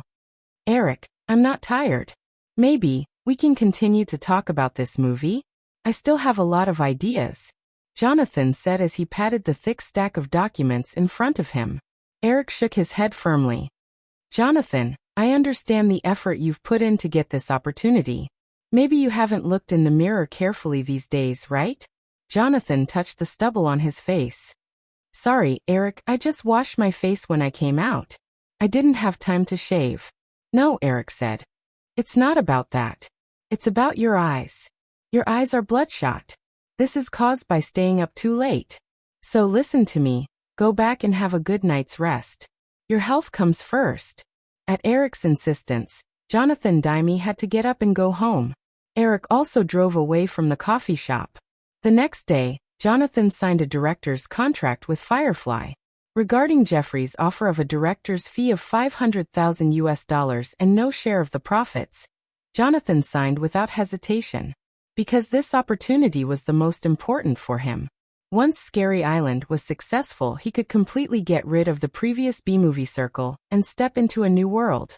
On the surface, Hollywood was the place where the American dream happened the most frequently, Some unknown actors and directors would suddenly enter the ranks of top actors and directors because of the success of a certain movie. They would be pursued and praised by film companies and the public. But in fact, in the Hollywood circle, there were more invisible barriers. Independent films had their own circle, B-rated films had their own circle, low-budget films had their own circle, and major productions had their own circle. Although these circles intersected with each other, when people who originally belonged to one circle wanted to jump to another circle, they would find that in the process, there would be obstacles in front of them. Slowly, many people gave up struggling and obediently stayed in their own circles. It was not that there were no lucky people. Occasionally, someone would be lucky enough to jump from a low-level circle to a higher-level circle and suddenly shine. Then they would become the representatives of the American dream. After Jonathan Demme signed the contract, all the directors for Eric's planned movies this year were confirmed. The shooting of Steel Magnolias had already begun, followed by Dark War, Smelling Women, and Island Horror. The 3 movies were in the casting phase. Although some of the lead actors for the 3 movies had been confirmed, the remaining roles were still popular. In Eric's first 2 movies, even if they were supporting roles, many people's careers directly rose to a new level. Therefore, after Firefly released the audition news, the circle of second- and third-tier actors in Hollywood was almost boiling. Many first-tier actors sent out feelers to Firefly, because everyone knew that the casting of the 3 movies would definitely lean towards actors from the UTA agency. Therefore, in just a few days, thousands of cooperation applications were handed to Kapoor. Many of them were agents who packed up their artists and wanted to join the UTA. After Kapoor and Eric had a detailed discussion, the 2 of them agreed that now was not the best time for the UTA to expand. If they blindly expanded and did not provide enough opportunities for the artists, it would only affect the UTA's own reputation. Therefore, almost all the cooperation applications were rejected. In the face of the continuous applications, Kapoor could only release a public statement to temporarily stop the matter. In the audition list for the supporting roles in the movies, the most popular one was not Dark War, directed by Eric himself, nor Smelling Women starring Al Pacino. Instead, it was the most inconspicuous Scary Island. This was because there were 2 10-year-old actors on the audition list for Scary Island. Although the director and the female lead of this movie were not famous, other than the name The Others, there was no information about the script's content. However, the name of the screenwriter was Eric himself. Many people naturally thought of Stuart Runkle, who became famous because of Home Alone. Before Home Alone, Stuart Runkle was just a precocious little boy in Eric's neighborhood. Who would have thought that this child would become popular all over the world? Therefore, while the roles in the other 2 movies only received a few hundred audition applications, the candidate list for the 2 young actors had expanded to 5,000 people and was still increasing. As the audition news spread, Firefly also received the files of young actors from Europe, Australia, and other places. I'm really sorry, Charleston. It's not that I don't want to use Stu, but this movie really doesn't need an actor of Stu's level. It's not about the salary. I know. It's just that the little boy doesn't have many scenes. No problem. If you have time, you're welcome to visit my house. Then goodbye. After hanging up the phone, Eric rubbed his swollen temples. Ever since Firefly released the audition list, he received countless calls every day, whether at home or at the company. The call just now was from little Stu's father, Charleston Runkle, who had not contacted him for a long time. He wanted to get the role of the little boy in Home Alone for little Stu. Stuart Runkle was very popular in the eyes of outsiders, but only insiders knew that little Stu was now a little priceless. His salary was ridiculously high, but not many people dared to invite him. Most of his income came from advertisements and endorsements. Perhaps Charleston Runkle also knew that maintaining little Stu's reputation was the most important thing. So he put aside his pride and personally called Eric, even offering a low price of $3 million. CAA's public offer for Stuart's salary was $8 million. Unknowingly, Eric found that although he did not participate in many social activities, his social circle had become surprisingly large. This was probably the legendary saying, "No one cares about the poor in the downtown, but the rich have distant relatives in the deep mountains." Even people who had only met and chatted with Eric would talk about the weather for a few minutes in a familiar tone, and then inadvertently recommend a certain actor. With a burst of fragrance, two small arms wrapped around Eric's neck from behind the sofa, and coquettishly rubbed her face against Eric's cheek. Hey, okay, stop fooling around. Eric pulled Druid's little arm away from his neck and sighed inwardly. This girl was really God's favorite. Years of indulgence had not caused the slightest bit of damage to the girl's milky skin. Drew laughed as Eric pulled her. She lifted her feet and jumped over the back of the sofa, flipped over, and threw herself into Eric's arms. You're almost a girl, still so naughty. The girl blinked her big eyes and giggled coquettishly. Eric was already used to Drew's teasing. Okay, tell me, why did you suddenly come back? Seriously, can't I just miss you? Is this the accent of your hometown? It's weird. Who did you learn it from? Eric asked with a smile. Drew was a bit confused by Eric's sudden English. What's hometown? I almost got interrupted. Tell me, why did you come back? Actually, I just miss you, Eric. I saw the Lamborghini in the garage. I didn't expect you to remember it just because I said I liked it. I'm so touched. You misunderstood. I actually wanted to give it to Jenny.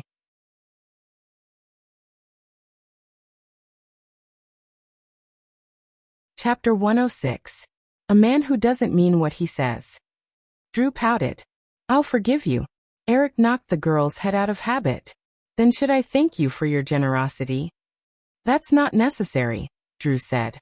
She reached into her jeans pocket and pulled out a crumpled piece of paper. Here, it's all here. Eric took it and glanced at the list of names and audition roles. He laughed. I didn't expect you to be so busy. Sigh. The girl sighed. I've already rejected those that I could. It's not like I'm asking you for a role. It's just an audition. Okay, I'll arrange it. Eric didn't say much. Since Drew suddenly came back today, Eric knew that it must have something to do with the recent audition. His plan for Drew's future was roughly the same as in her previous life. He even thought of the name of the girl's future film company. It was still Flower Pictures. With Drew's smart and capable personality, she would be a great help to him in the future. There was no harm in helping her build more connections now. Just as Drew said, it was just an audition. Whether she succeeded or not was still up to him. He could also earn a favor for the girl. Why not? After reading the list carefully, Eric found that many of them were famous Hollywood stars in the future. Among them was Spielberg's other goddaughter, Gwyneth Paltrow. She should be 17 or 18 years old this year. She wanted to audition for the role of the girl that the robber Andy met on the bus in Dark War. Recalling Gwyneth's appearance, Eric crossed her out in his heart. There was no other reason. She didn't fit his aesthetic standards at all. Perhaps in the eyes of Westerners, Gwyneth Paltrow was a standard beauty. However, Eric had no interest in beauties with high cheekbones, high noses, and deep eye sockets. He preferred beauties with soft facial lines. Jennifer Aniston, Drew, and Virginia were all women of this type. Even Julia wasn't considered a beauty with high cheekbones. Thinking of this, Eric couldn't help but pull over Drew, who was holding the remote control and adjusting the TV channels. He held the girl's small face and carefully looked at it. Thinking of the risk of the girl growing up, Eric couldn't help but sigh. Drew was a little nervous and expectant. Were they going to kiss? However, when she sighed, she immediately became angry. She bared her teeth and threatened. Eric, if you dare to sigh in front of my face again, I'll scratch you. What's the hurry? Eric stroked Drew's hair. I'm just lamenting. For years ago, the cute little loli holding a cat in Cat's eyes suddenly became so big. Although in English, whether it was a or only, it didn't stop Drew from hearing the evil in Eric's tone. The girl rolled her eyes and pressed Eric down on the sofa. You damn lolicon. I'm going to report you and lock you up. Let's see how you're going to fool around with that woman and not come home at night. Eric was a little surprised. He felt that there shouldn't be too many people who knew about his relationship with Virginia. The whole of Los Angeles knows about this. Yes, the whole of North America knows. A third-rate actress actually got the female lead role in a script written by Williams. Do you think everyone is stupid? So you have to be careful not to let the paparazzi take photos. Otherwise, people will definitely say that you have an Oedipus complex. That woman is 10 years older than you. I definitely don't have such tendencies. Eric raised his hand and retorted. Of course I can prove it. The girl sat on Eric's waist and raised her chin arrogantly. She squinted at Eric. Because you're a lolicon. Okay, I'm a lolicon. I'm guilty. Eric smiled and surrendered. Can you get off me first? Drew's eyes widened. Just as she was about to move, she was stopped by Eric. Don't mess around. It's broad daylight. Then I'll go to your room tonight. I've decided to go out tonight. Anyway, the whole of North America knows. The girl immediately stepped forward and held Eric's arm. No, Eric, you can't give up on yourself like this. You should learn from Drew Barrymore. Eric broke free from Drew's arm and got up to walk upstairs. As he walked, he said, Learn your truant skills. Al met me yesterday and said that he saw a playful girl at a party. That day seemed to be Wednesday. Eric no longer had any hope that Drew could stay in school. He also didn't expect Drew to be admitted to university. He originally wanted the girl to stay in school until she was 16 years old and continue to go back to Hollywood. But looking at the current situation, this was not very feasible. The girl couldn't sit still in school at all. The only thing that relieved Eric was that Drew had used some unknown method, and the principal no longer called him to complain about Drew's atrocities of leading the obedient girls in school astray. Hearing Eric's words, Drew jumped up and waved her little fist in the air angrily. Al Pacino. I want to break off relations with him. I specifically told him not to tell you. Then he must have misunderstood you. Eric smiled without turning his head. But I'm very relieved that Al said you didn't drink. By the way, when did you and Al become friends? After Wind and Moon was released, we met by chance once. Drew spoke in a secretive manner, but Eric quickly understood the hidden meaning in her words. It seems that you've done a lot of bad things outside in my name. When I have time, I should torture you. No, Eric, I'm afraid of pain. Kiss me and I'll tell you everything. Drew followed Eric into the study and watched him pack several documents into his satchel before walking downstairs. Eric, are you going out? It's the weekend today. Eric picked up his satchel and walked downstairs. It's all because of you. The auditions will officially start next week. The staff will send out audition notices to the actors who pass the first round of screening in the next 2 days. I have to add the people you gave me to the list, the girl said unhappily.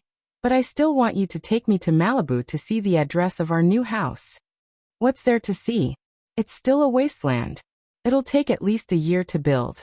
Be a good girl and watch TV at home. If you have a conscience, you can cook me dinner or something. Drew blinked her big green eyes. Can I have a conscience and order takeout for you? Then I'd better go to a third-rate celebrity's house for a dinner of love. Don't, Eric. That's a deal. You can't feel the warmth of a dinner without feelings. At most, I'll order takeout and heat it up myself. Chapter 107. I'm just saying, you don't have to follow me all the time. Eric drove and glanced helplessly at Drew, who was leaning on the passenger seat. Drew snorted, chewed a few times, and continued to play with the handheld in his hand. The beeping sound drifted in the car. Jenny will return to Los Angeles at the end of the month, and she will probably move in with us. Drew's voice was a little louder, but she didn't mind. Drew was not optimistic about the relationship between Eric and Jennifer Aniston from the beginning. Eric had a very strong personality. Although he usually looked amiable and seemed to be able to negotiate anything, once he became arrogant, he would not allow others to go against his will. And Jennifer Aniston was so stubborn. She had a strong self-esteem mixed with an inferiority complex. In the short term, it might be okay to get along, but when there was friction, both sides would accommodate each other. But after a long time, the situation of mutual tolerance could no longer be maintained. Not to mention, Eric was such a playboy. It would be strange if Jennifer Aniston could tolerate it.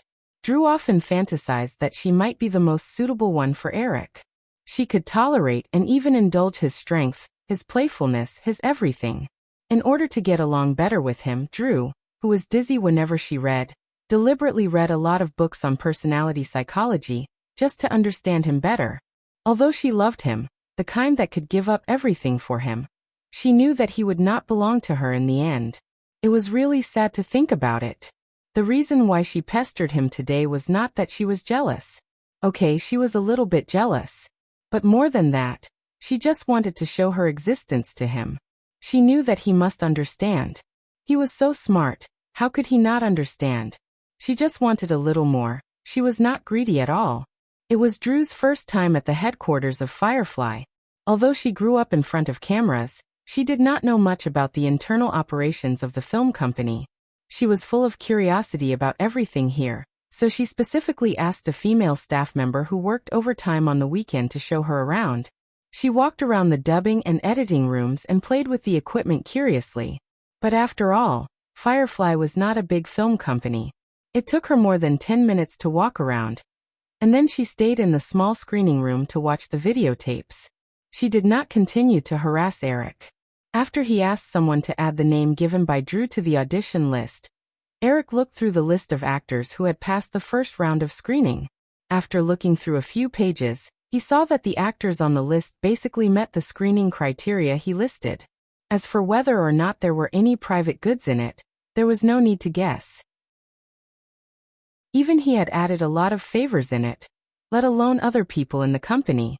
He was even certain that in the future auditions, even the audition order arranged by the staff would be fishy, but as long as there were no major mistakes, it would be fine. Would it be unfair to those actors who had no connections, but had good acting skills? Sorry, there was no fairness in this world. As the company grew, Eric could not hold all the power in his hands. Some of the secondary roles casting rights would slowly be handed over to others. The person in charge of casting wouldn't joke about his career. Once the selected actor didn't meet the requirements and affected the filming, the person in charge would most likely be fired. Therefore, those actresses who were delusional enough to accompany the assistant director to get the role would most likely end up with nothing if their acting skills weren't up to par. After reviewing some of the audition list, Eric was not in a hurry to leave. Since he was here, he looked at the detailed budget of Dark War, Island Horror, and Scent of a Woman. Because Columbia was responsible for investing in Dark War, Eric set the budget at $40 million. For a non-special effects movie, this was a super high-cost production. However, Eric did not intend to save money for Columbia. If he could not spend it all, Columbia would not transfer the remaining money to his card. Therefore, Eric shifted his focus to the actors. The female character in charge of Interpol directly invited the alien queen, Sigourney Weaver, to make a guest appearance. The other party agreed. Of course, the guest appearance fee was not low.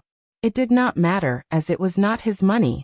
As for the chief inspector of the Major Crimes Division, Huang Chifa, who stole the limelight until he had no friends, Eric had his eyes on Joe Pacey, the actor who played the role of the stupid thief Harry in the original Home Alone. When Eric was preparing for Home Alone, he had thought of inviting Joe Pacey, but unfortunately, the budget was insufficient, so he could only make do with a TV actor. In the end, that actor's role was snatched by the newcomer Matthew Perry. In the new version of Home Alone, the eye-catching character was no longer the old thief, but the little thief. Joe Pacey happened to receive an invitation for another blockbuster movie, Lethal Weapon 2, which was invested in by Warner. It was also a popular movie series in Warner, and there were 5 movies in the parallel universe. While Joe Pacey was hesitating between the 2 movies, he received the offer from Firefly, so he did not hesitate anymore. Of course, Eric also held a special audition for Joe Pacey, and the results were good. Joe Pacey had a very funny voice like Donald Duck, and he had a natural comedic talent.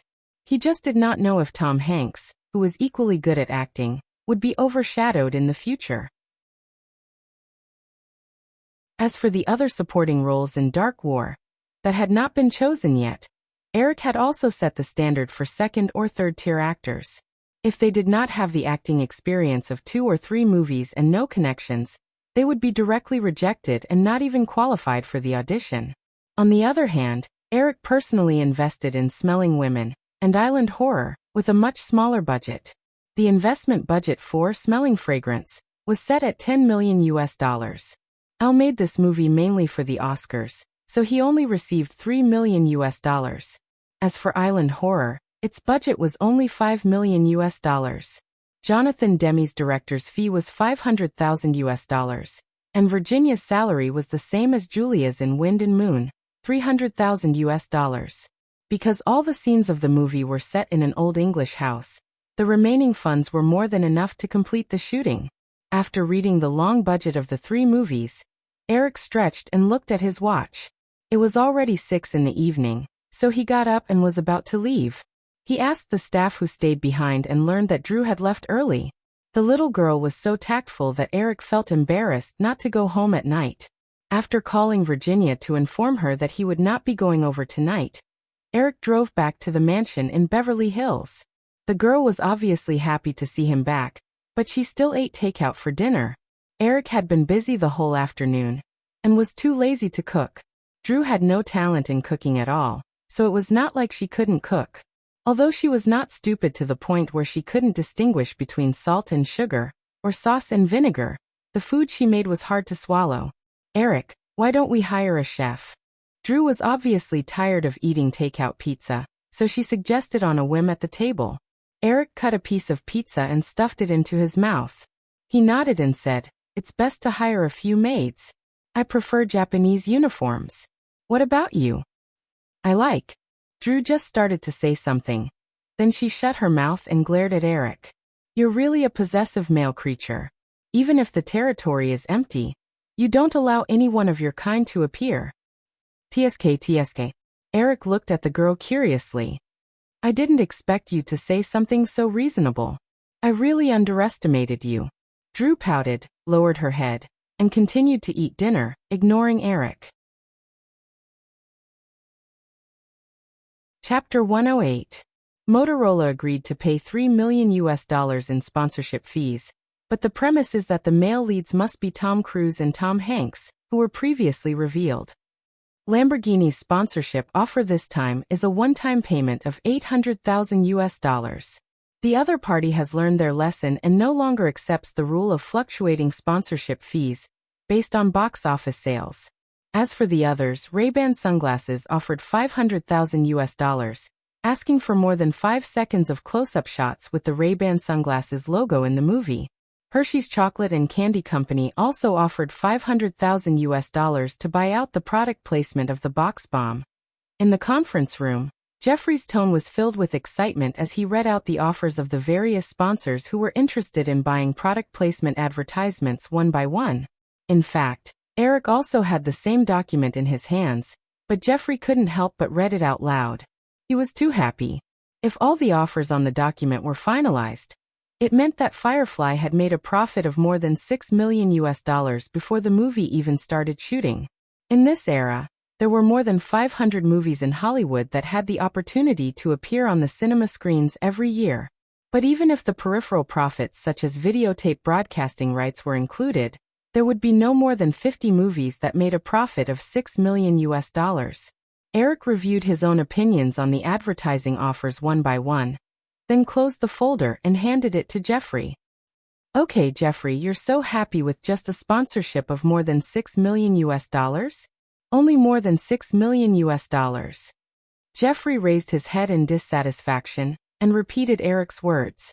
He retorted, "Eric, do you have the ability to find me another movie that can get $6 million US in sponsorship?" "There isn't one now, but it doesn't mean there won't be one in the future." Eric spread his hands. "Maybe in another 10 or 20 years, the movie will be able to recoup most of its costs with product placement advertisements alone. We don't have to wait 10 or 20 years at all." Jeffrey said with some emotion, "If it was the last movie, Pretty Woman, we would have already recouped our costs with the amount of sponsorship we received." "There's no objection to that assumption at all." Eric suddenly thought of another very important matter. "Did you tell the sponsors to keep it a secret before the movie is released?" "Of course I won't forget," Jeffrey replied. "I've already explained the pros and cons to them. Before the movie is released, the sponsors won't reveal a single word." Eric nodded in relief. He stood up and asked, "That's good. Today's audition is about to start. Do you still want to come?" "Forget it, it's too torturous." "I'm not going," Jeffrey hurriedly refused. Originally, he quite enjoyed the producer's power over the actors. Unfortunately, after sitting behind the audition table for several days, repeatedly asking questions and watching the audition actors' performances over and over again, his sense of superiority slowly disappeared. All that was left was boredom and exhaustion. The auditions over the past few days had also made Eric's head spin. This was mainly due to the audition for the role of Dark War. For each role, there were hundreds of actors who qualified for the audition, and this was the result of a large number of screening. In addition, some actors who were eliminated from the audition also tried various ways to get a second audition opportunity from time to time. In short, it was a lot of trouble.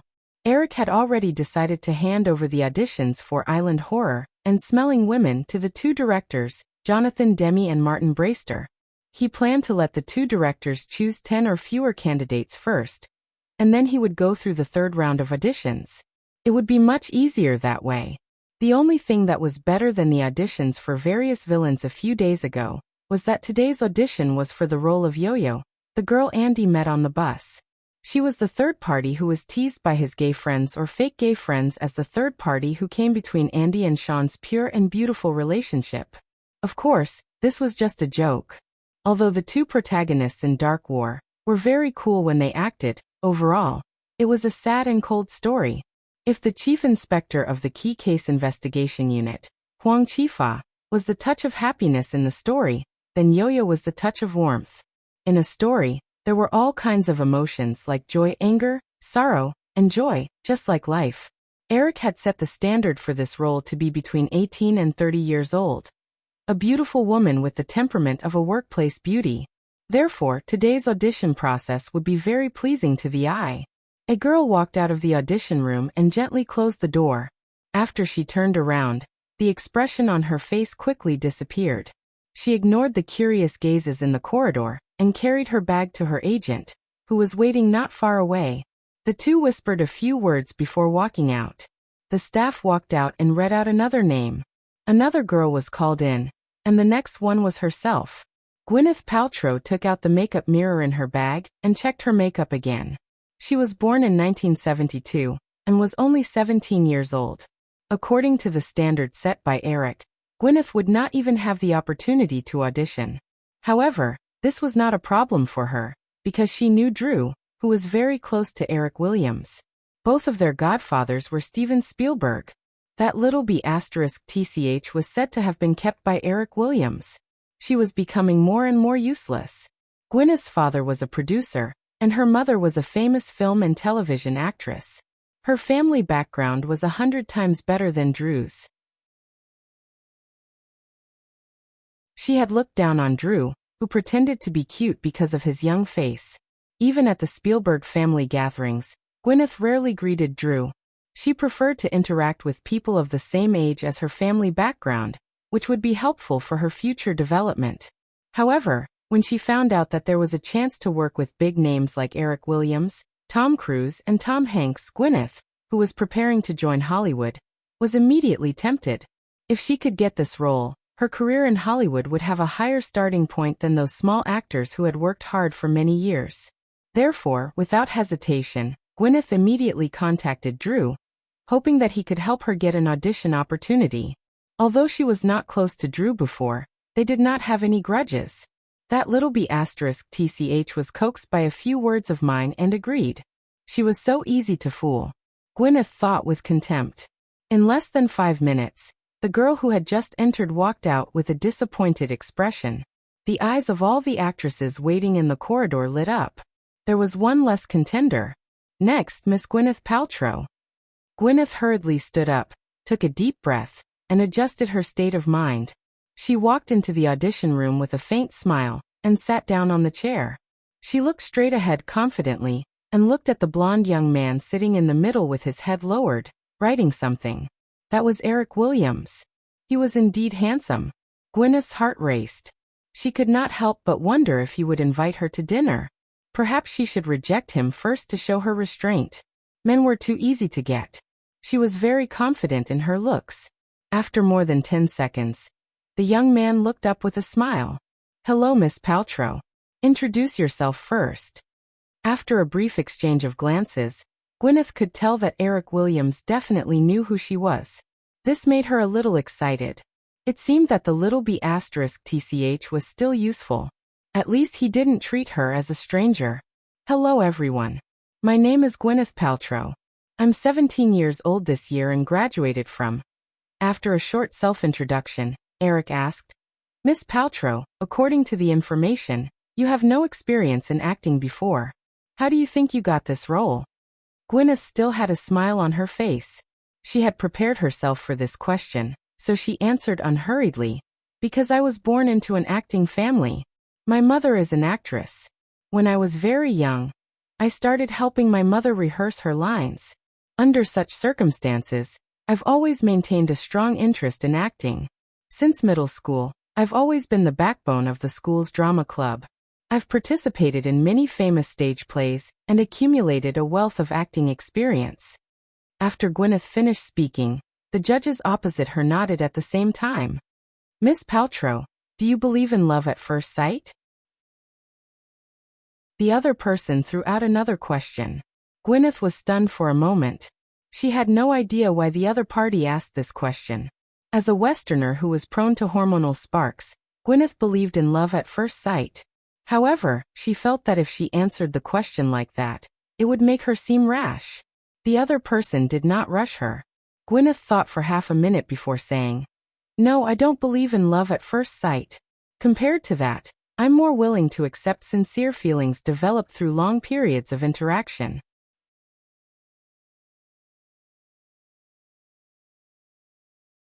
Chapter 109. Eric listened to her and didn't say anything.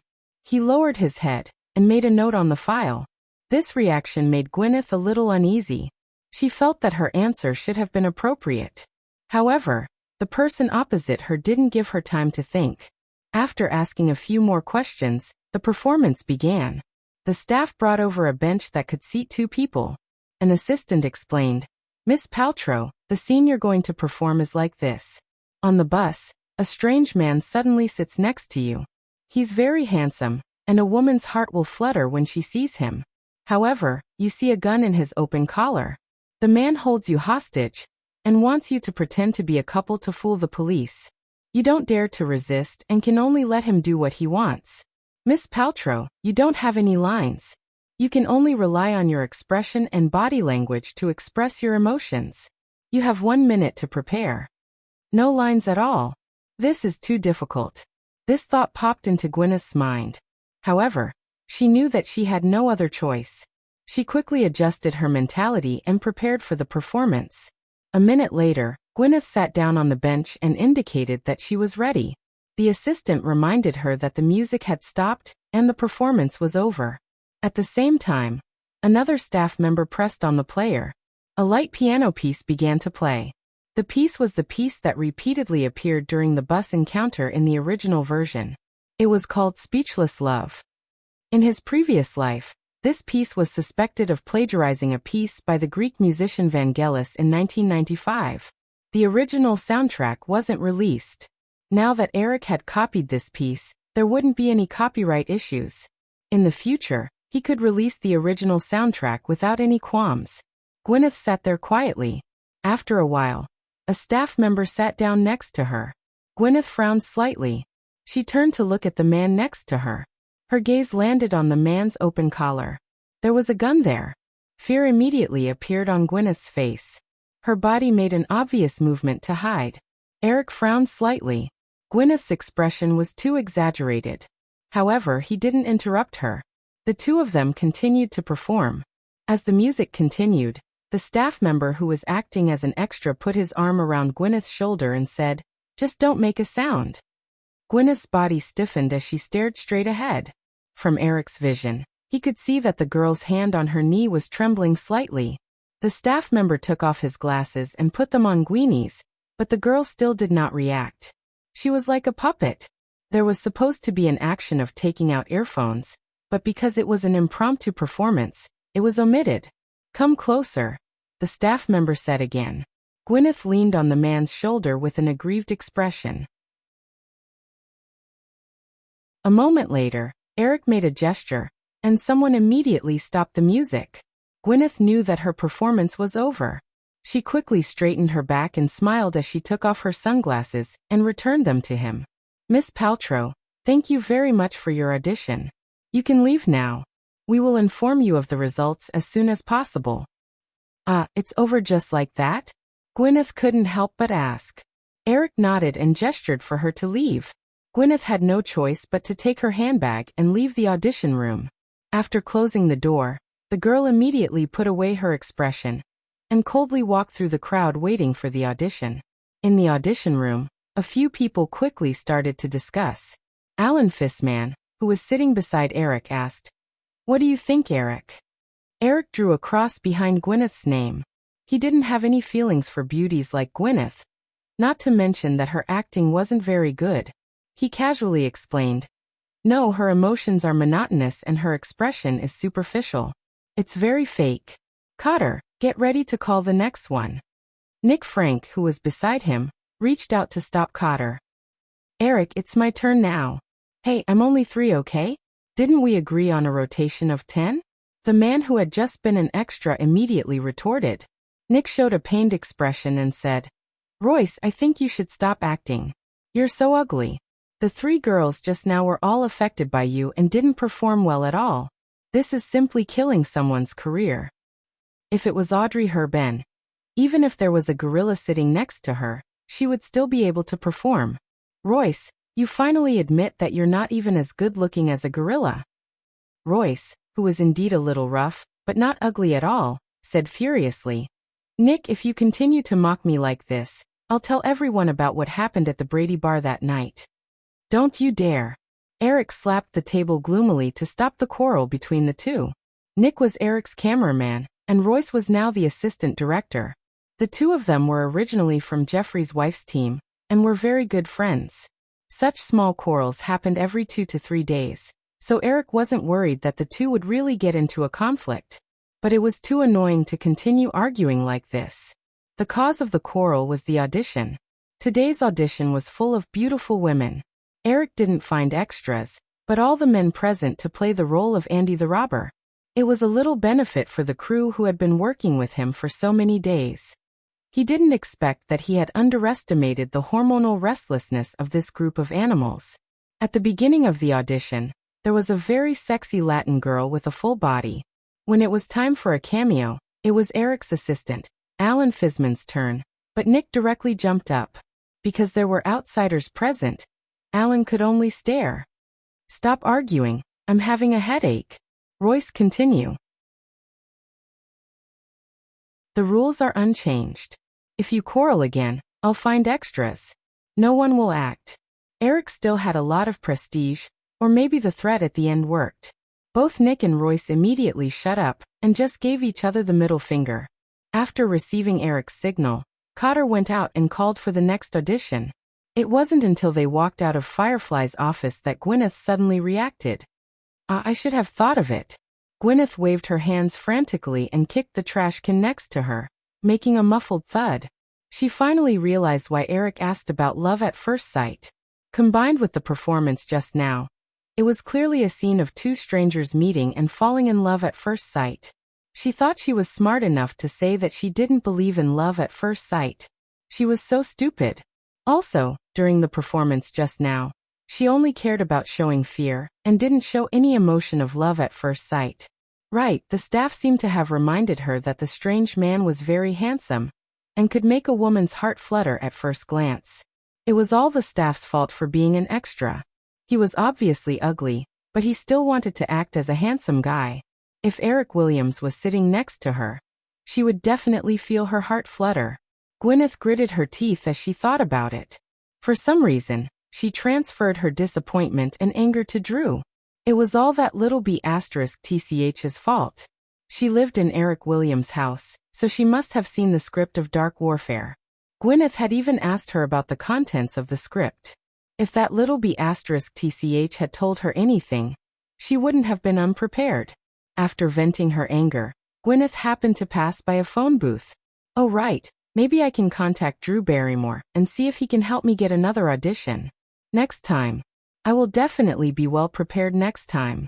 I won't perform as badly as I did this time. Gwyneth didn't consider the time at all. Under normal circumstances, Drew should be in class.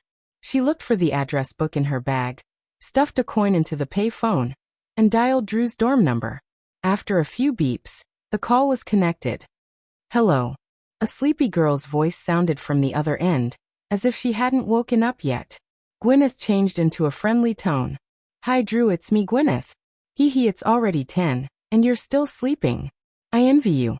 It's like this, I participated in the audition today, but I feel like I didn't perform to my full potential. Can you help me ask Mr. Williams to give me another audition? Okay. I'll wait for your good news. Let's have dinner together this weekend. I know a great Italian restaurant on Sunset Boulevard. That's great. Okay, that's all, bye.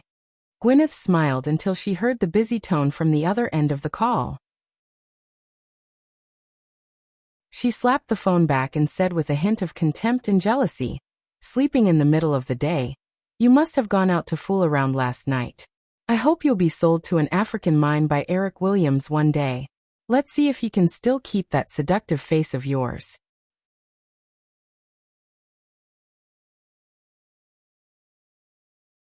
Chapter 110. Firefly Corporation's Audition Room. After a whole morning of auditions, there were a few actresses that he had a good impression of, but none of them made Eric's eyes light up. Therefore, the selected actresses could only be used as backups. If they could not find someone more suitable in the end, they would have to go through a third round of auditions. Dark War was not originally a Hollywood movie, so there was no reference for the actors. Eric could only choose according to his own imagination. Other than the roles of Cruise, Hanks, and Joe Pacey, Eric cared the most about the role of Lady Encounter. Therefore, the auditions began after most of the main characters and supporting roles had been confirmed so that he could slowly choose.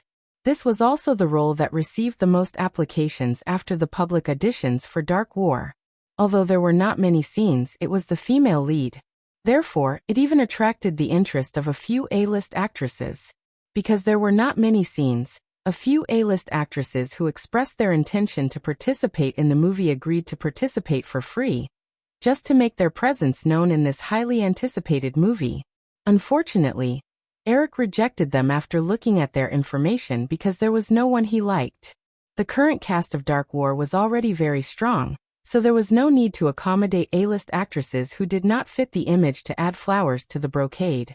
He felt that Lady Encounter had to be able to make people's eyes light up. Only then would she be able to leave a deep impression in the short period of time she appeared on screen.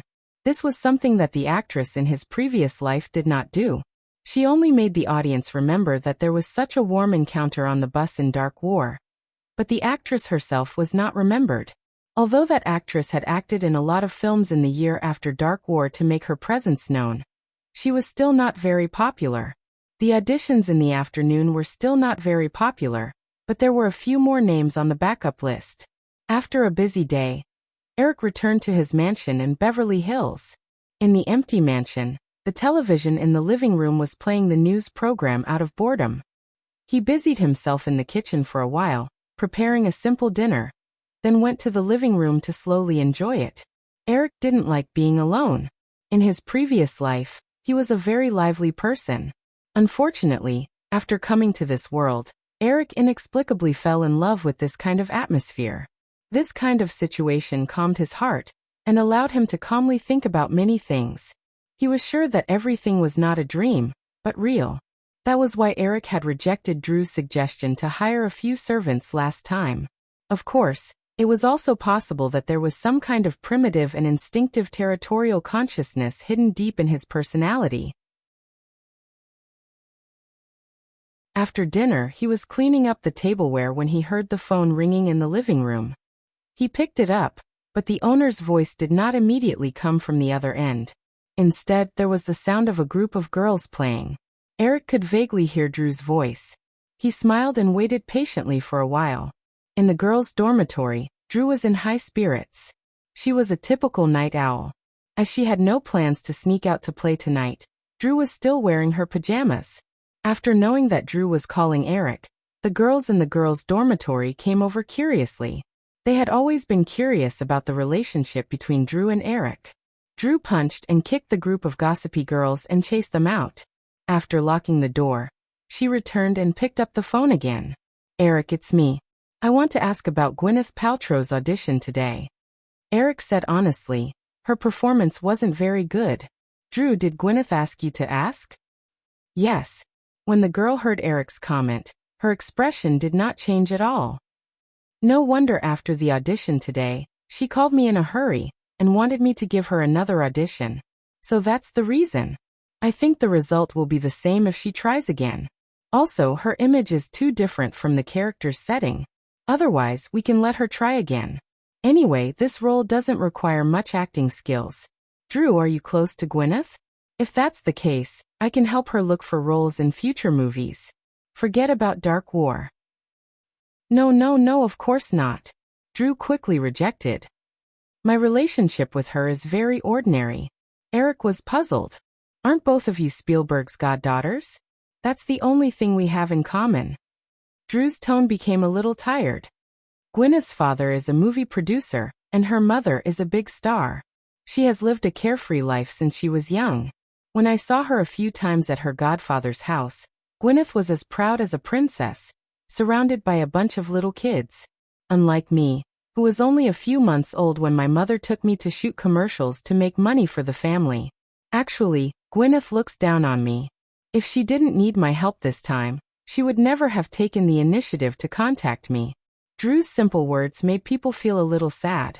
Eric, who was leaning against the back of the sofa and standing by the phone, sighed softly and said, "Girl, it's different now. You don't have to accommodate anyone anymore. You're a real princess now. The next time you meet someone you hate, just roll your eyes at them. Don't worry, I'll back you up if anything happens." Drew, who was in the opposite room, laughed foolishly until the phone line almost broke. "Eric, that's the most touching words of love I've ever heard. I love you." Okay, I know you don't love me. You don't have to say it to hurt me." Drew's voice quickly sounded again. "Has the female role been chosen? It's not confirmed yet. There's still a day and a half to go through all the auditions. If it's still not confirmed, there will be a third round of auditions. Oh, then if there's a third round, give Gwyneth another chance." Eric frowned. "Didn't I just say?" Drew interrupted Eric with a smirk. "I just want Gwyneth to owe me another favor. Although with her narcissistic and self-righteous personality, she definitely won't be able to repay this favor. I can still enjoy the feeling of being a creditor." Eric laughed. "Okay, if there's a third round of auditions, I'll let her know. Miss Lopez, thank you for your audition. We'll let you know as soon as there's a result." After the other party left, Eric drew a cross behind the girl's name again. Nickel came over and saw the red cross that Eric had drawn. He said regretfully, "Eric, I think this one is not bad, especially." Eric rolled his eyes at Nickel. "Your eyes lit up when you met this kind of woman?" Laughter rang out in the audition room. Nickel stared awkwardly at his colleagues who were laughing and retorted, "I'm a photographer. It's my job to appreciate beauty and record it." Assistant Director Royce, who had been mocked by Nickel yesterday, finally seized the opportunity to tease him. "What appreciation? You don't know. That night at Brady's bar, Nickel." "Royce, shut up. I'll kill you." Nickel hurriedly covered Royce's mouth. The two of them were entangled together until Royce was almost out of breath from Nickel's choking. Then he was separated by the others. Eric patted the table with a smile. "Okay, let the next audition come in. The sooner we finish the audition, the sooner we can prepare for the next job." After Eric finished speaking, he flipped to the next actress's profile. Before he could see the other party's name, a girl walked in with the staff. Eric clearly felt all the men around him gasp and look up. Stunning. That was Eric's first thought. She's mine. That was Eric's second thought.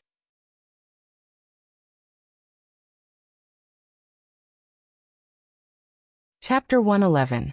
The girl's face was exquisite and flawless, as if she had been personally sculpted by an artist. She had a head of black hair, and was wearing a professional office suit. She held a white handbag in her hand, and sat on the chair opposite her. She exuded a quiet and beautiful aura from head to toe. Deborah, in Once Upon a Time in the United States, was only a 13-year-old girl. Many years later, the girl who had finally gotten rid of her awkward career with Requiem for a Dream and Beautiful Mind was no longer as stunning as before. She only had a bit of maturity and intelligence left. Therefore, for her, the most stunning moment of her life was when she was around 20 years old. Eric didn't need to look at the information at hand and blurted out, "Miss Connolly, please introduce yourself first." "Hello everyone. My name is Jennifer Lynn Connolly.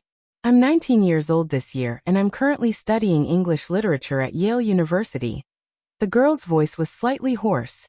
In the following question and answer session, Jennifer Connolly was still calm and composed. It wasn't until the acting session that a problem occurred. Although Jennifer Connolly had acted in many movies, she hadn't received professional acting training. Therefore, her acting skills were still very inexperienced, and she even had some facial paralysis. But it didn't matter. No one was born running. The key was that Eric was sure that Jennifer Connolly could definitely make the audience's eyes light up. Moreover, when she showed the weak expression when she was kidnapped by the robber Andy, she would completely arouse everyone's sympathy. It was very lethal. After all the segments were over, Eric put a tick behind Jennifer Connolly's name and looked up. "Miss Connolly, can I treat you to dinner tonight?" All the staff in the audition room were stunned. That was too direct. If you want to take advantage of the unspoken rules, at least avoid us and give us some good thoughts, right? Jennifer Connolly, who was about to leave, was also stunned. The girl's expression changed a few times. She had specially rushed back from Italy for this audition. In order to finish all the scenes, she had a little disagreement with the director of Death of the Swan. But if she could get this role, she wouldn't care about Death of a Swan at all. Going to Europe to shoot an indie film was a path that many actresses had no choice but to take when they encountered a bottleneck in their development in Hollywood. In this era, European films had not completely declined. Therefore, many actors and actresses were looking forward to acting in European films. Once they won an award, they would return home with glory. Then, they would have one more thing to rely on when they started to develop their careers. If the other party had invited her in private, Jennifer Connolly might not have hesitated too much. But in front of so many people, under the watchful eyes of so many people, it was difficult for the proud girl to put down her reservations for a while. Therefore, he was in a dilemma. "I'm sorry for my rudeness. Miss Connolly, thank you for your audition. We'll inform you of the results as soon as possible. You can leave now." Eric did indeed regret his invitation just now. He had intended to help the girl out of her predicament, but Jennifer Connolly thought that the other party had taken her hesitation as a rejection. If that was the case, then she definitely wouldn't get the role. She stood there hesitantly and didn't push the door open to leave. After hesitating for a few seconds, Jennifer Connolly said in a low voice, "Mr. Williams, I'm willing." "What?" Eric, who had lowered his head to write something, raised his head again. The girl's voice was very soft just now, and he really didn't hear it clearly. Jennifer Connolly's face turned red at Eric's rhetorical question.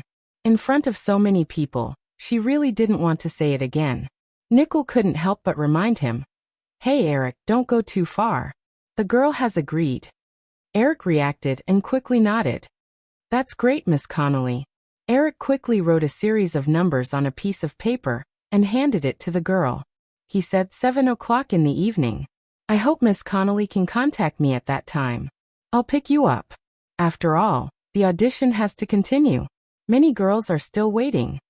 Jennifer Connolly lowered her head and quickly folded the piece of paper, put it in her handbag, and left the audition room in a hurry. "Hey, Eric, is it settled?" Nickel couldn't help but ask. Eric nodded. "If nothing unexpected happens, it's her. Then, do we still need to continue with the audition?" "Of course." Eric opened the next set of information. "So many people are still waiting, and maybe we can find someone even better. So let's continue. Call the next one." Everyone in the audition room knew that Eric already had a candidate in mind, and the rest of the audition was even more listless. It wasn't until 5 o'clock in the afternoon that the last girl left the audition, and everyone couldn't wait to disperse. Eric went back to his office, packed up, and was about to leave when Jeffrey knocked on the door and walked in. Jeffrey handed a document to Eric and said, Eric, this is the latest negotiation result. CAA has made some concessions. Cruz and Hank's conditions are the same. This time, it's 5 million yuan and 12% of the profits. Eric flipped through the document and thought for a while. Forget it, Jeffrey. Let's not talk about it for the next few days. Let's wait until after this week. Dragon's Killing Formation is released on Friday. There will probably be a lot of excitement next week. That's what I wanted to tell you. Jeffrey smiled. Dragon's Killing Formation didn't perform very well in the previous test screenings. It's been premiering in North America for the past few days, and the results are evenly split between praise and criticism. United Artists recently used the gimmick of Richard Gere quitting Wind and Moon to hype it up, but the results weren't very good. I think many people are waiting to see us make a fool of ourselves. Eric pursed his lips. Who cares? As long as it's beneficial to us, it's fine. I think after Dragon's Killing Formation fails at the box office, CAA won't have the confidence to continue wasting time with us. Otherwise, Cruz and Hanks wouldn't have agreed. Should we try to contact the actors from WMA and the other agencies to fake a change in the lead? Eric shook his head. No, at least not for the time being. It's not that bad yet. Let's see how it goes. The two didn't talk much more, and left after a few more words. No one expected Dragon's Killing Formation to be like a fuse. The commotion it caused was far beyond Eric's expectations.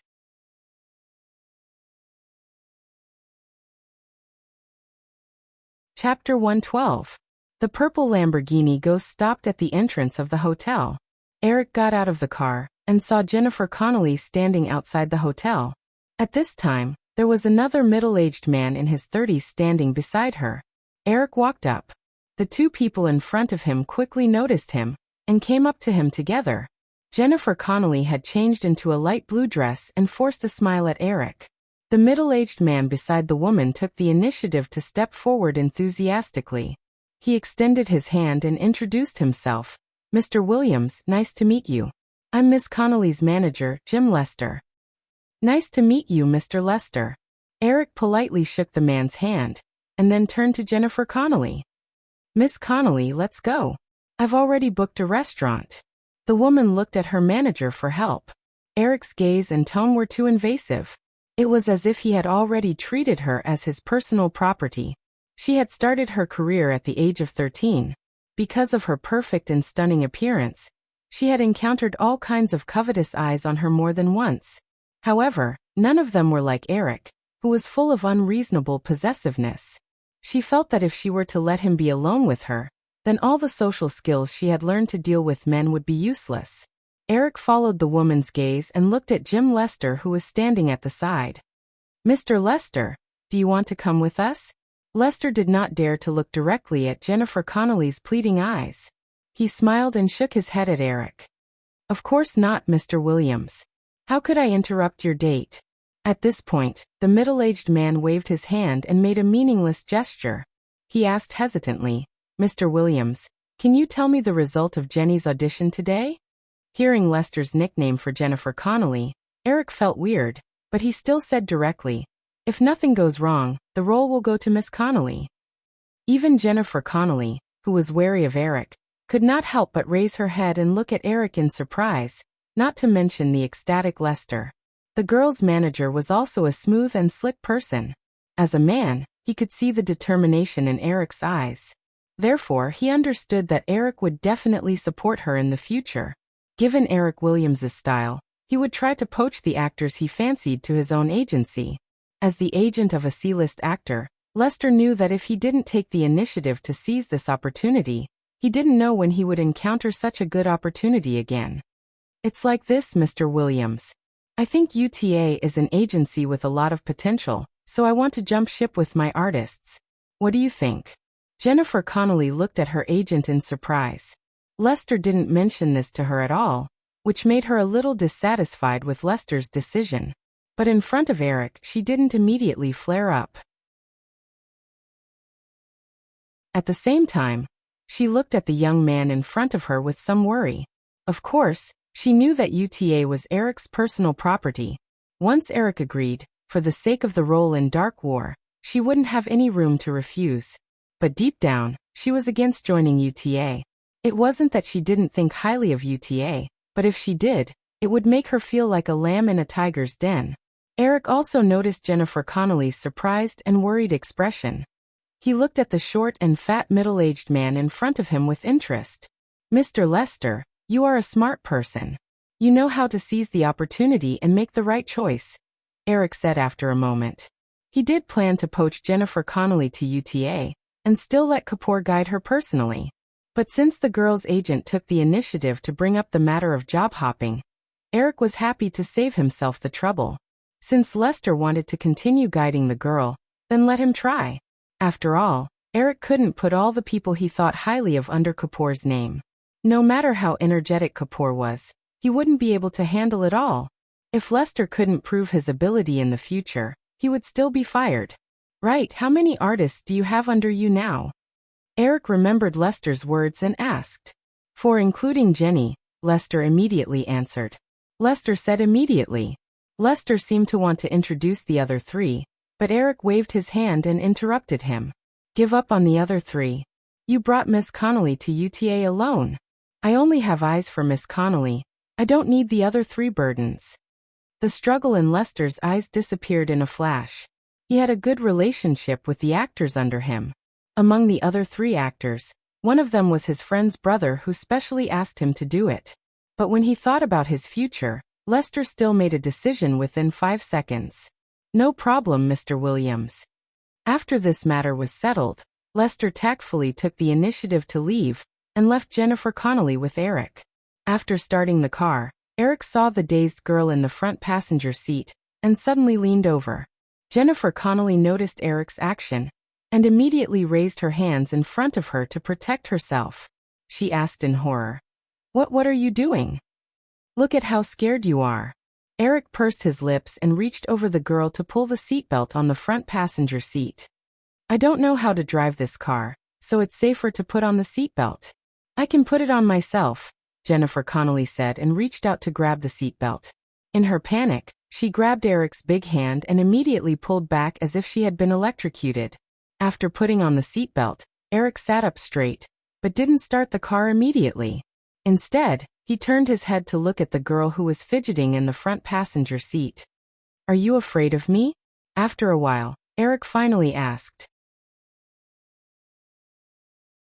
Jennifer Connelly nodded subconsciously, but realized that it was inappropriate and quickly shook her head.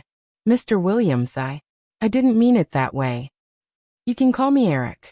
The girl looked out of the car window in a panic and softly said, Come look at me." Eric's tone was slightly gentler. The girl couldn't help but turn her head with a questioning look in her eyes.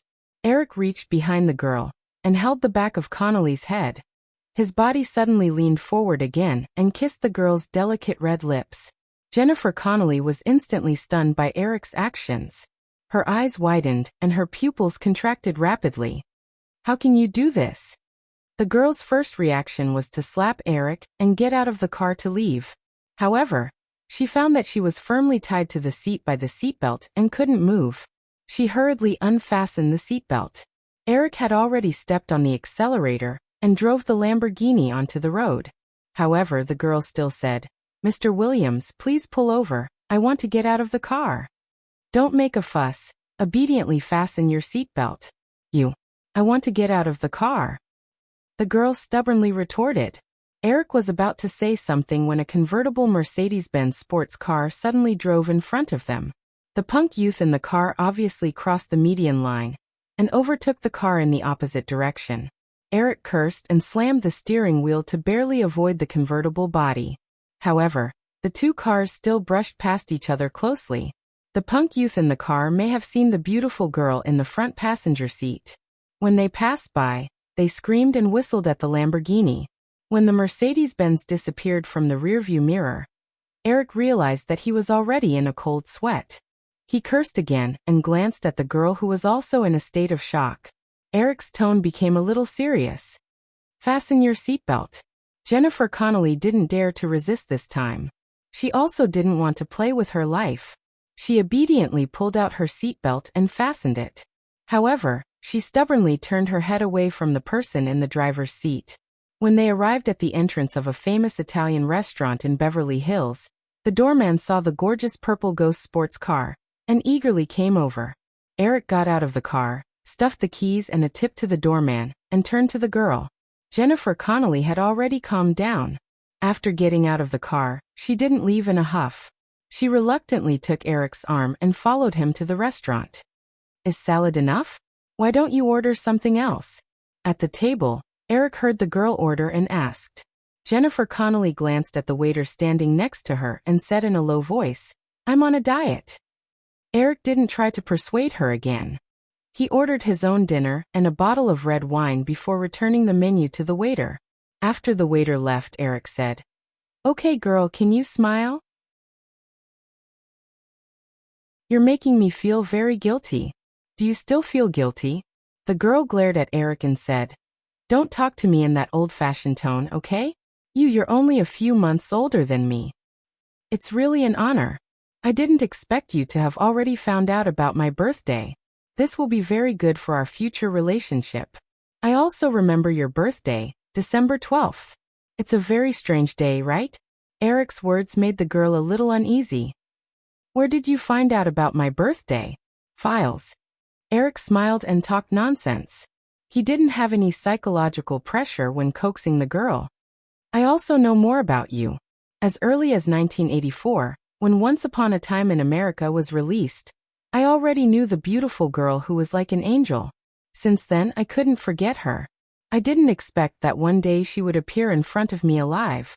There was no woman who didn't like this kind of compliment, let alone a young director who had recently risen to fame." Jennifer Connelly lowered her head, not daring to look at Eric's affectionate eyes, but a faint blush appeared on her cheeks. Even when Eric had offended her before, the girl couldn't help but excuse him. "He must have done that because he liked me."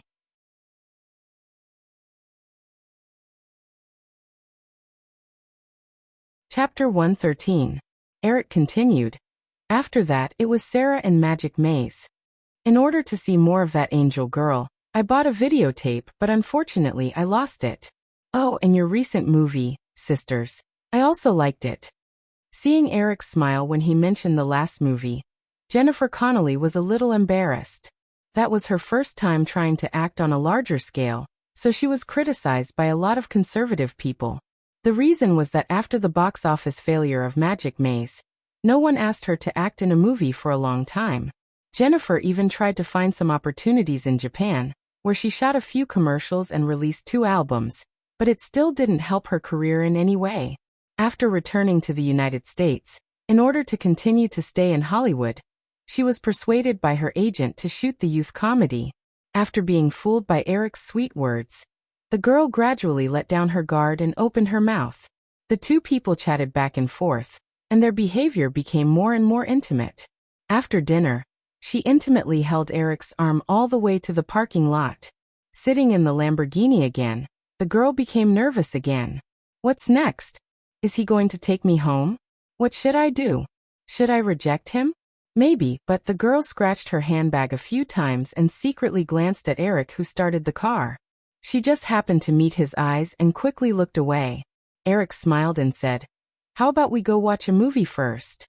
As if a death row prisoner suddenly received a notice to delay the execution, Jennifer nodded exaggeratedly and seemed to realize that her reaction was a bit excessive.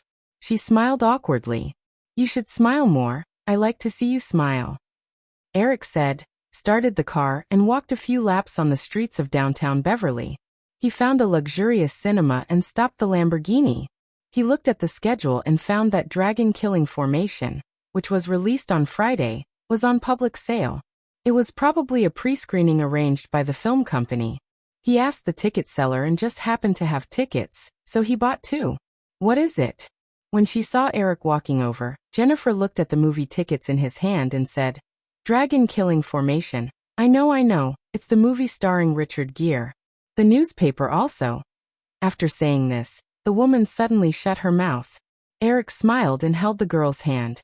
He asked while walking, "What else did they say?" They said that Dragon Killing Formation will definitely surpass your Pretty Woman." "Oh, what tabloid did you read?" Eric sneered and said, "It seems that in order to promote this movie, United Artists has no bottom line. But I think the analysis in that newspaper makes a lot of sense," the girl retorted weakly. "Oh, tell me how they analyzed it later. I'm quite interested too." The two talked to each other and bought Coke and popcorn together. They walked to the ticket gate, completely unaware that not far behind them, a thin and short white man was frantically taking pictures of them with a camera. When he saw the two of them walking to the screening hall of dragon-killing formation, he became even more excited. His fingers seemed to become unusually nimble as he pressed the shutter. After Eric and Jennifer disappeared from the ticket gate, the thin and short man, Victor, reluctantly put down his camera. He was originally a reporter for a fashion magazine in Los Angeles. He was responsible for the fashion section and had a lot of opportunities to interact with celebrities. Therefore, when Victor encountered a more valuable scandal, he didn't mind turning into a paparazzi for a second to earn some extra money. Meeting Eric and Jennifer Connelly today was a complete coincidence. Due to work, Victor worked overtime at the magazine until 8 o'clock in the evening. When he was driving home, he happened to bump into Eric's flashy purple Lamborghini Ghost. As a fashion magazine editor who had seen the movie Pretty Woman, Victor recognized the model of the car at a glance. He knew that the car wouldn't be on the market for a few months, so he thought that if he could take a few pictures and write an article like, "Unlisted Lamborghini Ghost on the Streets of Los Angeles," it would be another quick buck. Due to the popularity of the movie Pretty Woman, recently, Lamborghini had become the most popular sports car in the world. Even famous cars like Ferrari had temporarily fallen behind. After carefully chasing the purple Ghost, it finally stopped in front of a cinema. Victor was waiting for the owner to leave before taking a picture, but he found that the first person to get out of the car was the famous Eric Williams. This didn't excite Victor too much. Everyone knew that Eric and Lamborghini had a wonderful advertising collaboration in the movie Pretty Woman. Under such circumstances, it wasn't strange that the other party could get a ghost sports car before it went on the market. If it was only Eric who got out of the car alone, Victor even made up his mind to not mention Eric's name at all in the article. Instead, he would make up a mysterious owner for the Ghost. This kind of trick would attract more attention. And once the Lamborghini Ghost was connected to Eric, the readers would think, "Oh, this is natural," and definitely not be interested in reading any further. Then, a girl got out of the front passenger seat of the sports car, which shocked Victor. It wasn't the most likely Drew Barrymore, nor was it Hollywood's Cinderella Julia Roberts, nor was it Eric's real girlfriend Jennifer Aniston. It was another gorgeous girl, Jennifer Connelly. Although Jennifer Connelly wasn't very famous in Hollywood, Victor just happened to know her. Eric Williams's private life had always been the subject of interest of the paparazzi. Unfortunately, after he became famous, he didn't go to nightclubs or bars, and there were no rumors of any interesting hobbies. Although he had a storm with the legendary girlfriend of Jennifer Aniston, it quickly subsided, and there was news of the two getting back together. After that, the only time he appeared on camera with the opposite sex in a private setting was still Jennifer Aniston. Under such circumstances, although the paparazzi were more curious about his private life, they were also in a state where they didn't know where to bite. Gradually, they stopped chasing Eric. There were so many newsworthy stars in Hollywood, and no one would hang themselves on a tree. Therefore, today's gossip was completely taken advantage of by the paparazzi Victor. At this time, the skinny man had already changed the film on his camera and was patiently waiting outside the cinema. At the same time, he was conflicted. Should the focus of this scandal be on Eric and his new girlfriend, Jennifer Connelly? Or should it be on Eric's viewing of the killing formation of the dragon? Or should it be split into two different pieces of gossip?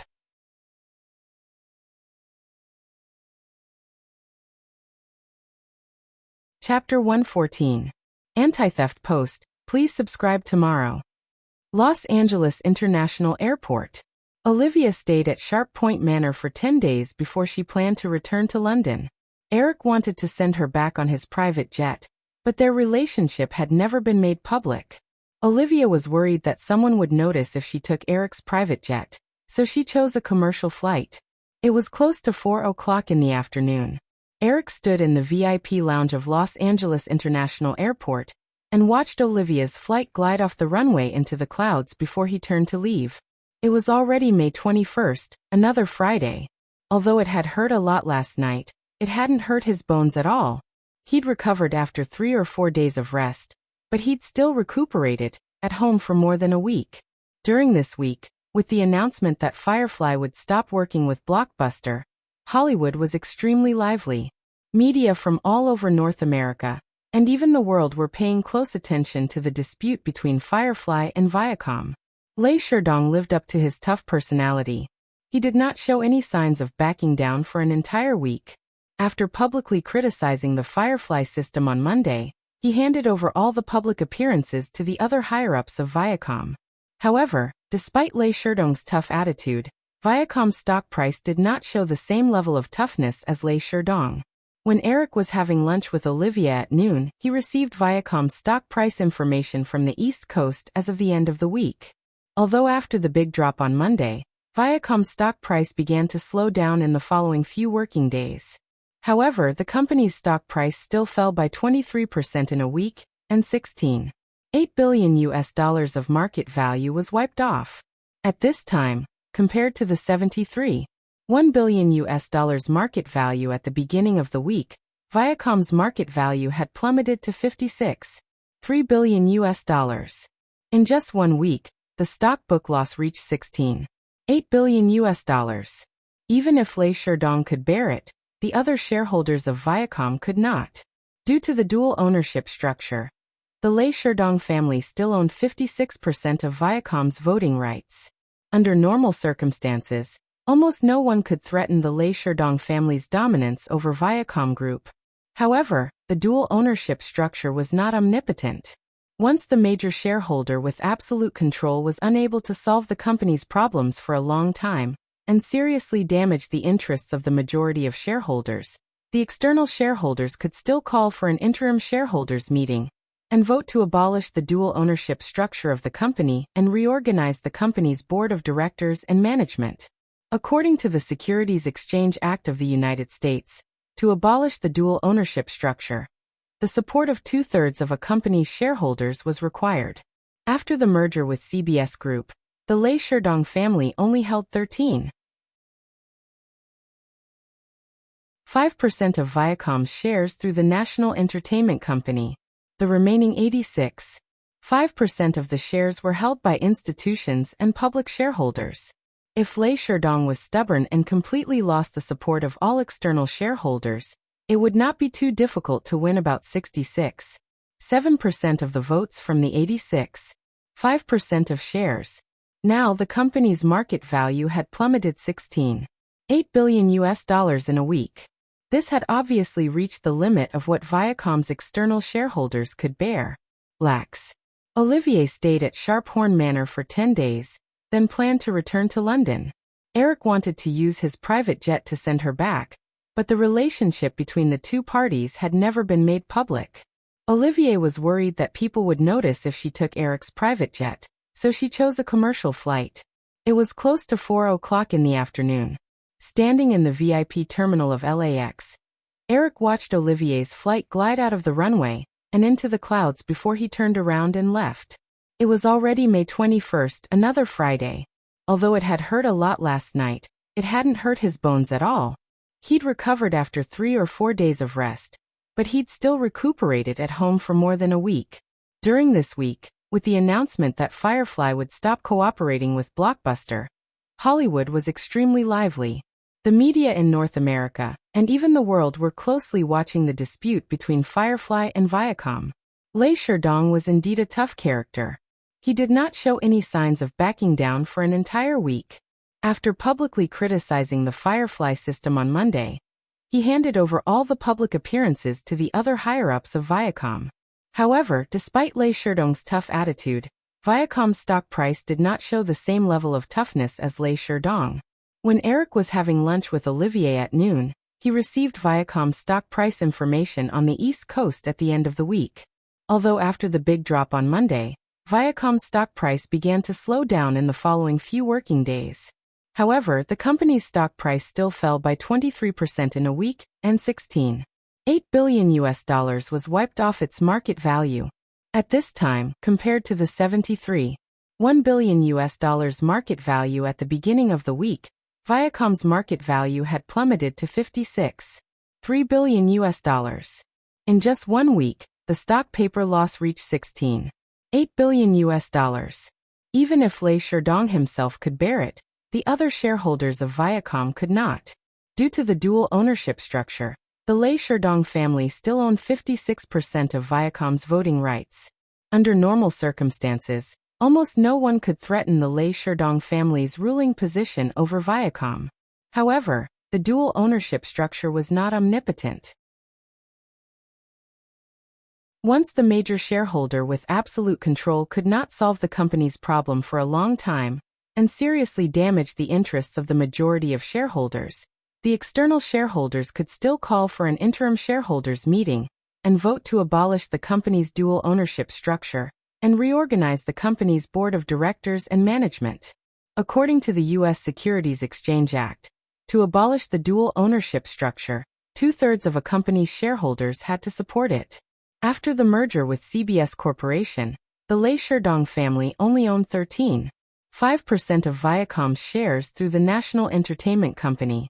The remaining 86.5% of the shares were owned by institutions and public shareholders.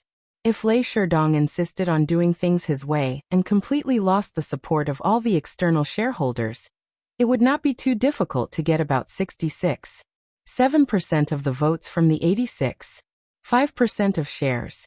Now, the company's market value had plummeted $16.8 billion in a week. This had obviously reached the limit of what Viacom's external shareholders could bear.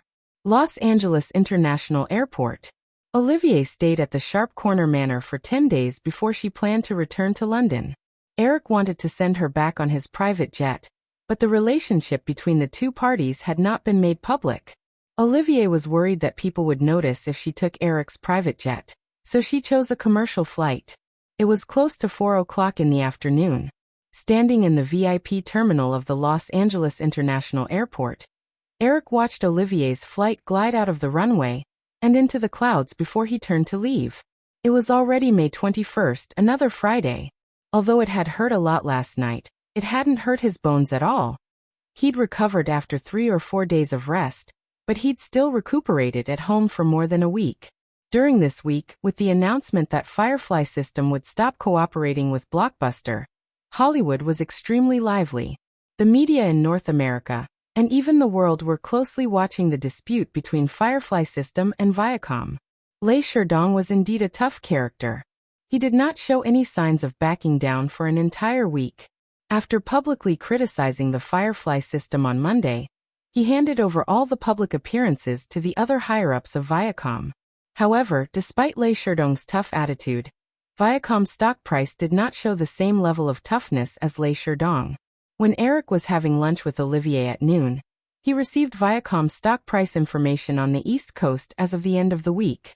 Although the decline of Viacom's stock price began to slow down after the big drop on Monday, the company's stock price still fell by 23% in a week.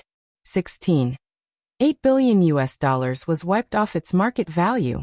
At this time, compared to the $73.1 billion market value at the beginning of the week, Viacom's market value had plummeted to $56.3 billion. In just 1 week, the stock book loss reached $16.8 billion.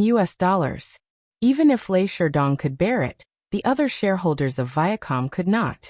Due to the dual ownership structure, the Lei Sherdong family still owned 56% of Viacom's voting rights. Under normal circumstances, almost no one could threaten the Lei Sherdong family's dominance over Viacom. However, the dual ownership structure was not omnipotent. Once the major shareholder with absolute control could not solve the company's problems for a long time, and seriously damage the interests of the majority of shareholders, the external shareholders could still call for an interim shareholders meeting and vote to abolish the dual ownership structure of the company and reorganize the company's board of directors and management. According to the U.S. Securities Exchange Act, To abolish the dual ownership structure, 2/3 of a company's shareholders had to support it. After the merger with CBS Corporation, the Lay Sherdong family only owned 13.5% of Viacom's shares through the National Entertainment Company. The remaining 86.5% of the shares were owned by institutions and public shareholders. If Lay Sherdong insisted on doing things his way and completely lost the support of all the external shareholders, it would not be too difficult to get about 66.7% of the votes from the 86.5% of shares. Now, the company's market value had plummeted $16.8 billion in a week. This had obviously reached the limit of what Viacom's external shareholders could bear. Los Angeles International Airport. Olivier stayed at the Sharp Corner Manor for 10 days before she planned to return to London. Eric wanted to send her back on his private jet, but the relationship between the two parties had not been made public. Olivier was worried that people would notice if she took Eric's private jet, so she chose a commercial flight. It was close to 4 o'clock in the afternoon. Standing in the VIP terminal of Los Angeles International Airport, Eric watched Olivier's flight glide out of the runway and into the clouds before he turned to leave. It was already May 21st, another Friday. Although it had hurt a lot last night, it hadn't hurt his bones at all. He'd recovered after 3 or 4 days of rest, but he'd still recuperated at home for more than a week. During this week, with the announcement that Firefly would stop cooperating with the blockbuster chain, Hollywood was extremely lively. Media from all over North America and the world were closely watching the dispute between Firefly and Viacom. Lay Sherdong lived up to his tough personality. He did not show any signs of backing down for an entire week. After publicly criticizing the Firefly system on Monday, he handed over all the public appearances to the other higher-ups of Viacom. However, despite Lay Sherdong's tough attitude, Viacom's stock price did not show the same level of toughness as Lay Sherdong. When Eric was having lunch with Olivier at noon, he received Viacom's stock price information on the East Coast as of the end of the week. Although the decline of Viacom's stock price began to slow down after the big drop on Monday, the company's stock price still fell by 23% in a week. $16.8 billion was wiped off its market value. At this time, compared to the market value of $73.1 billion at the beginning of the week, Viacom's market value had plummeted to $56.3 billion. In just 1 week, the stock paper loss reached $16.8 billion. Even if Lay Sherdong could bear it, the other shareholders of Viacom could not.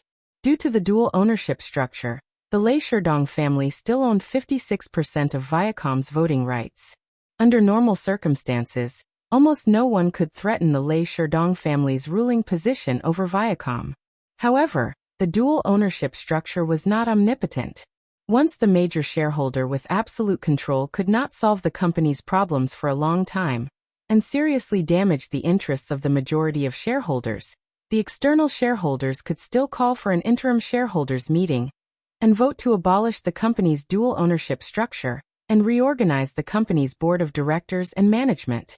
According to the U.S. Securities Exchange Act, to abolish the dual ownership structure, 2/3 of a company's shareholders had to support it.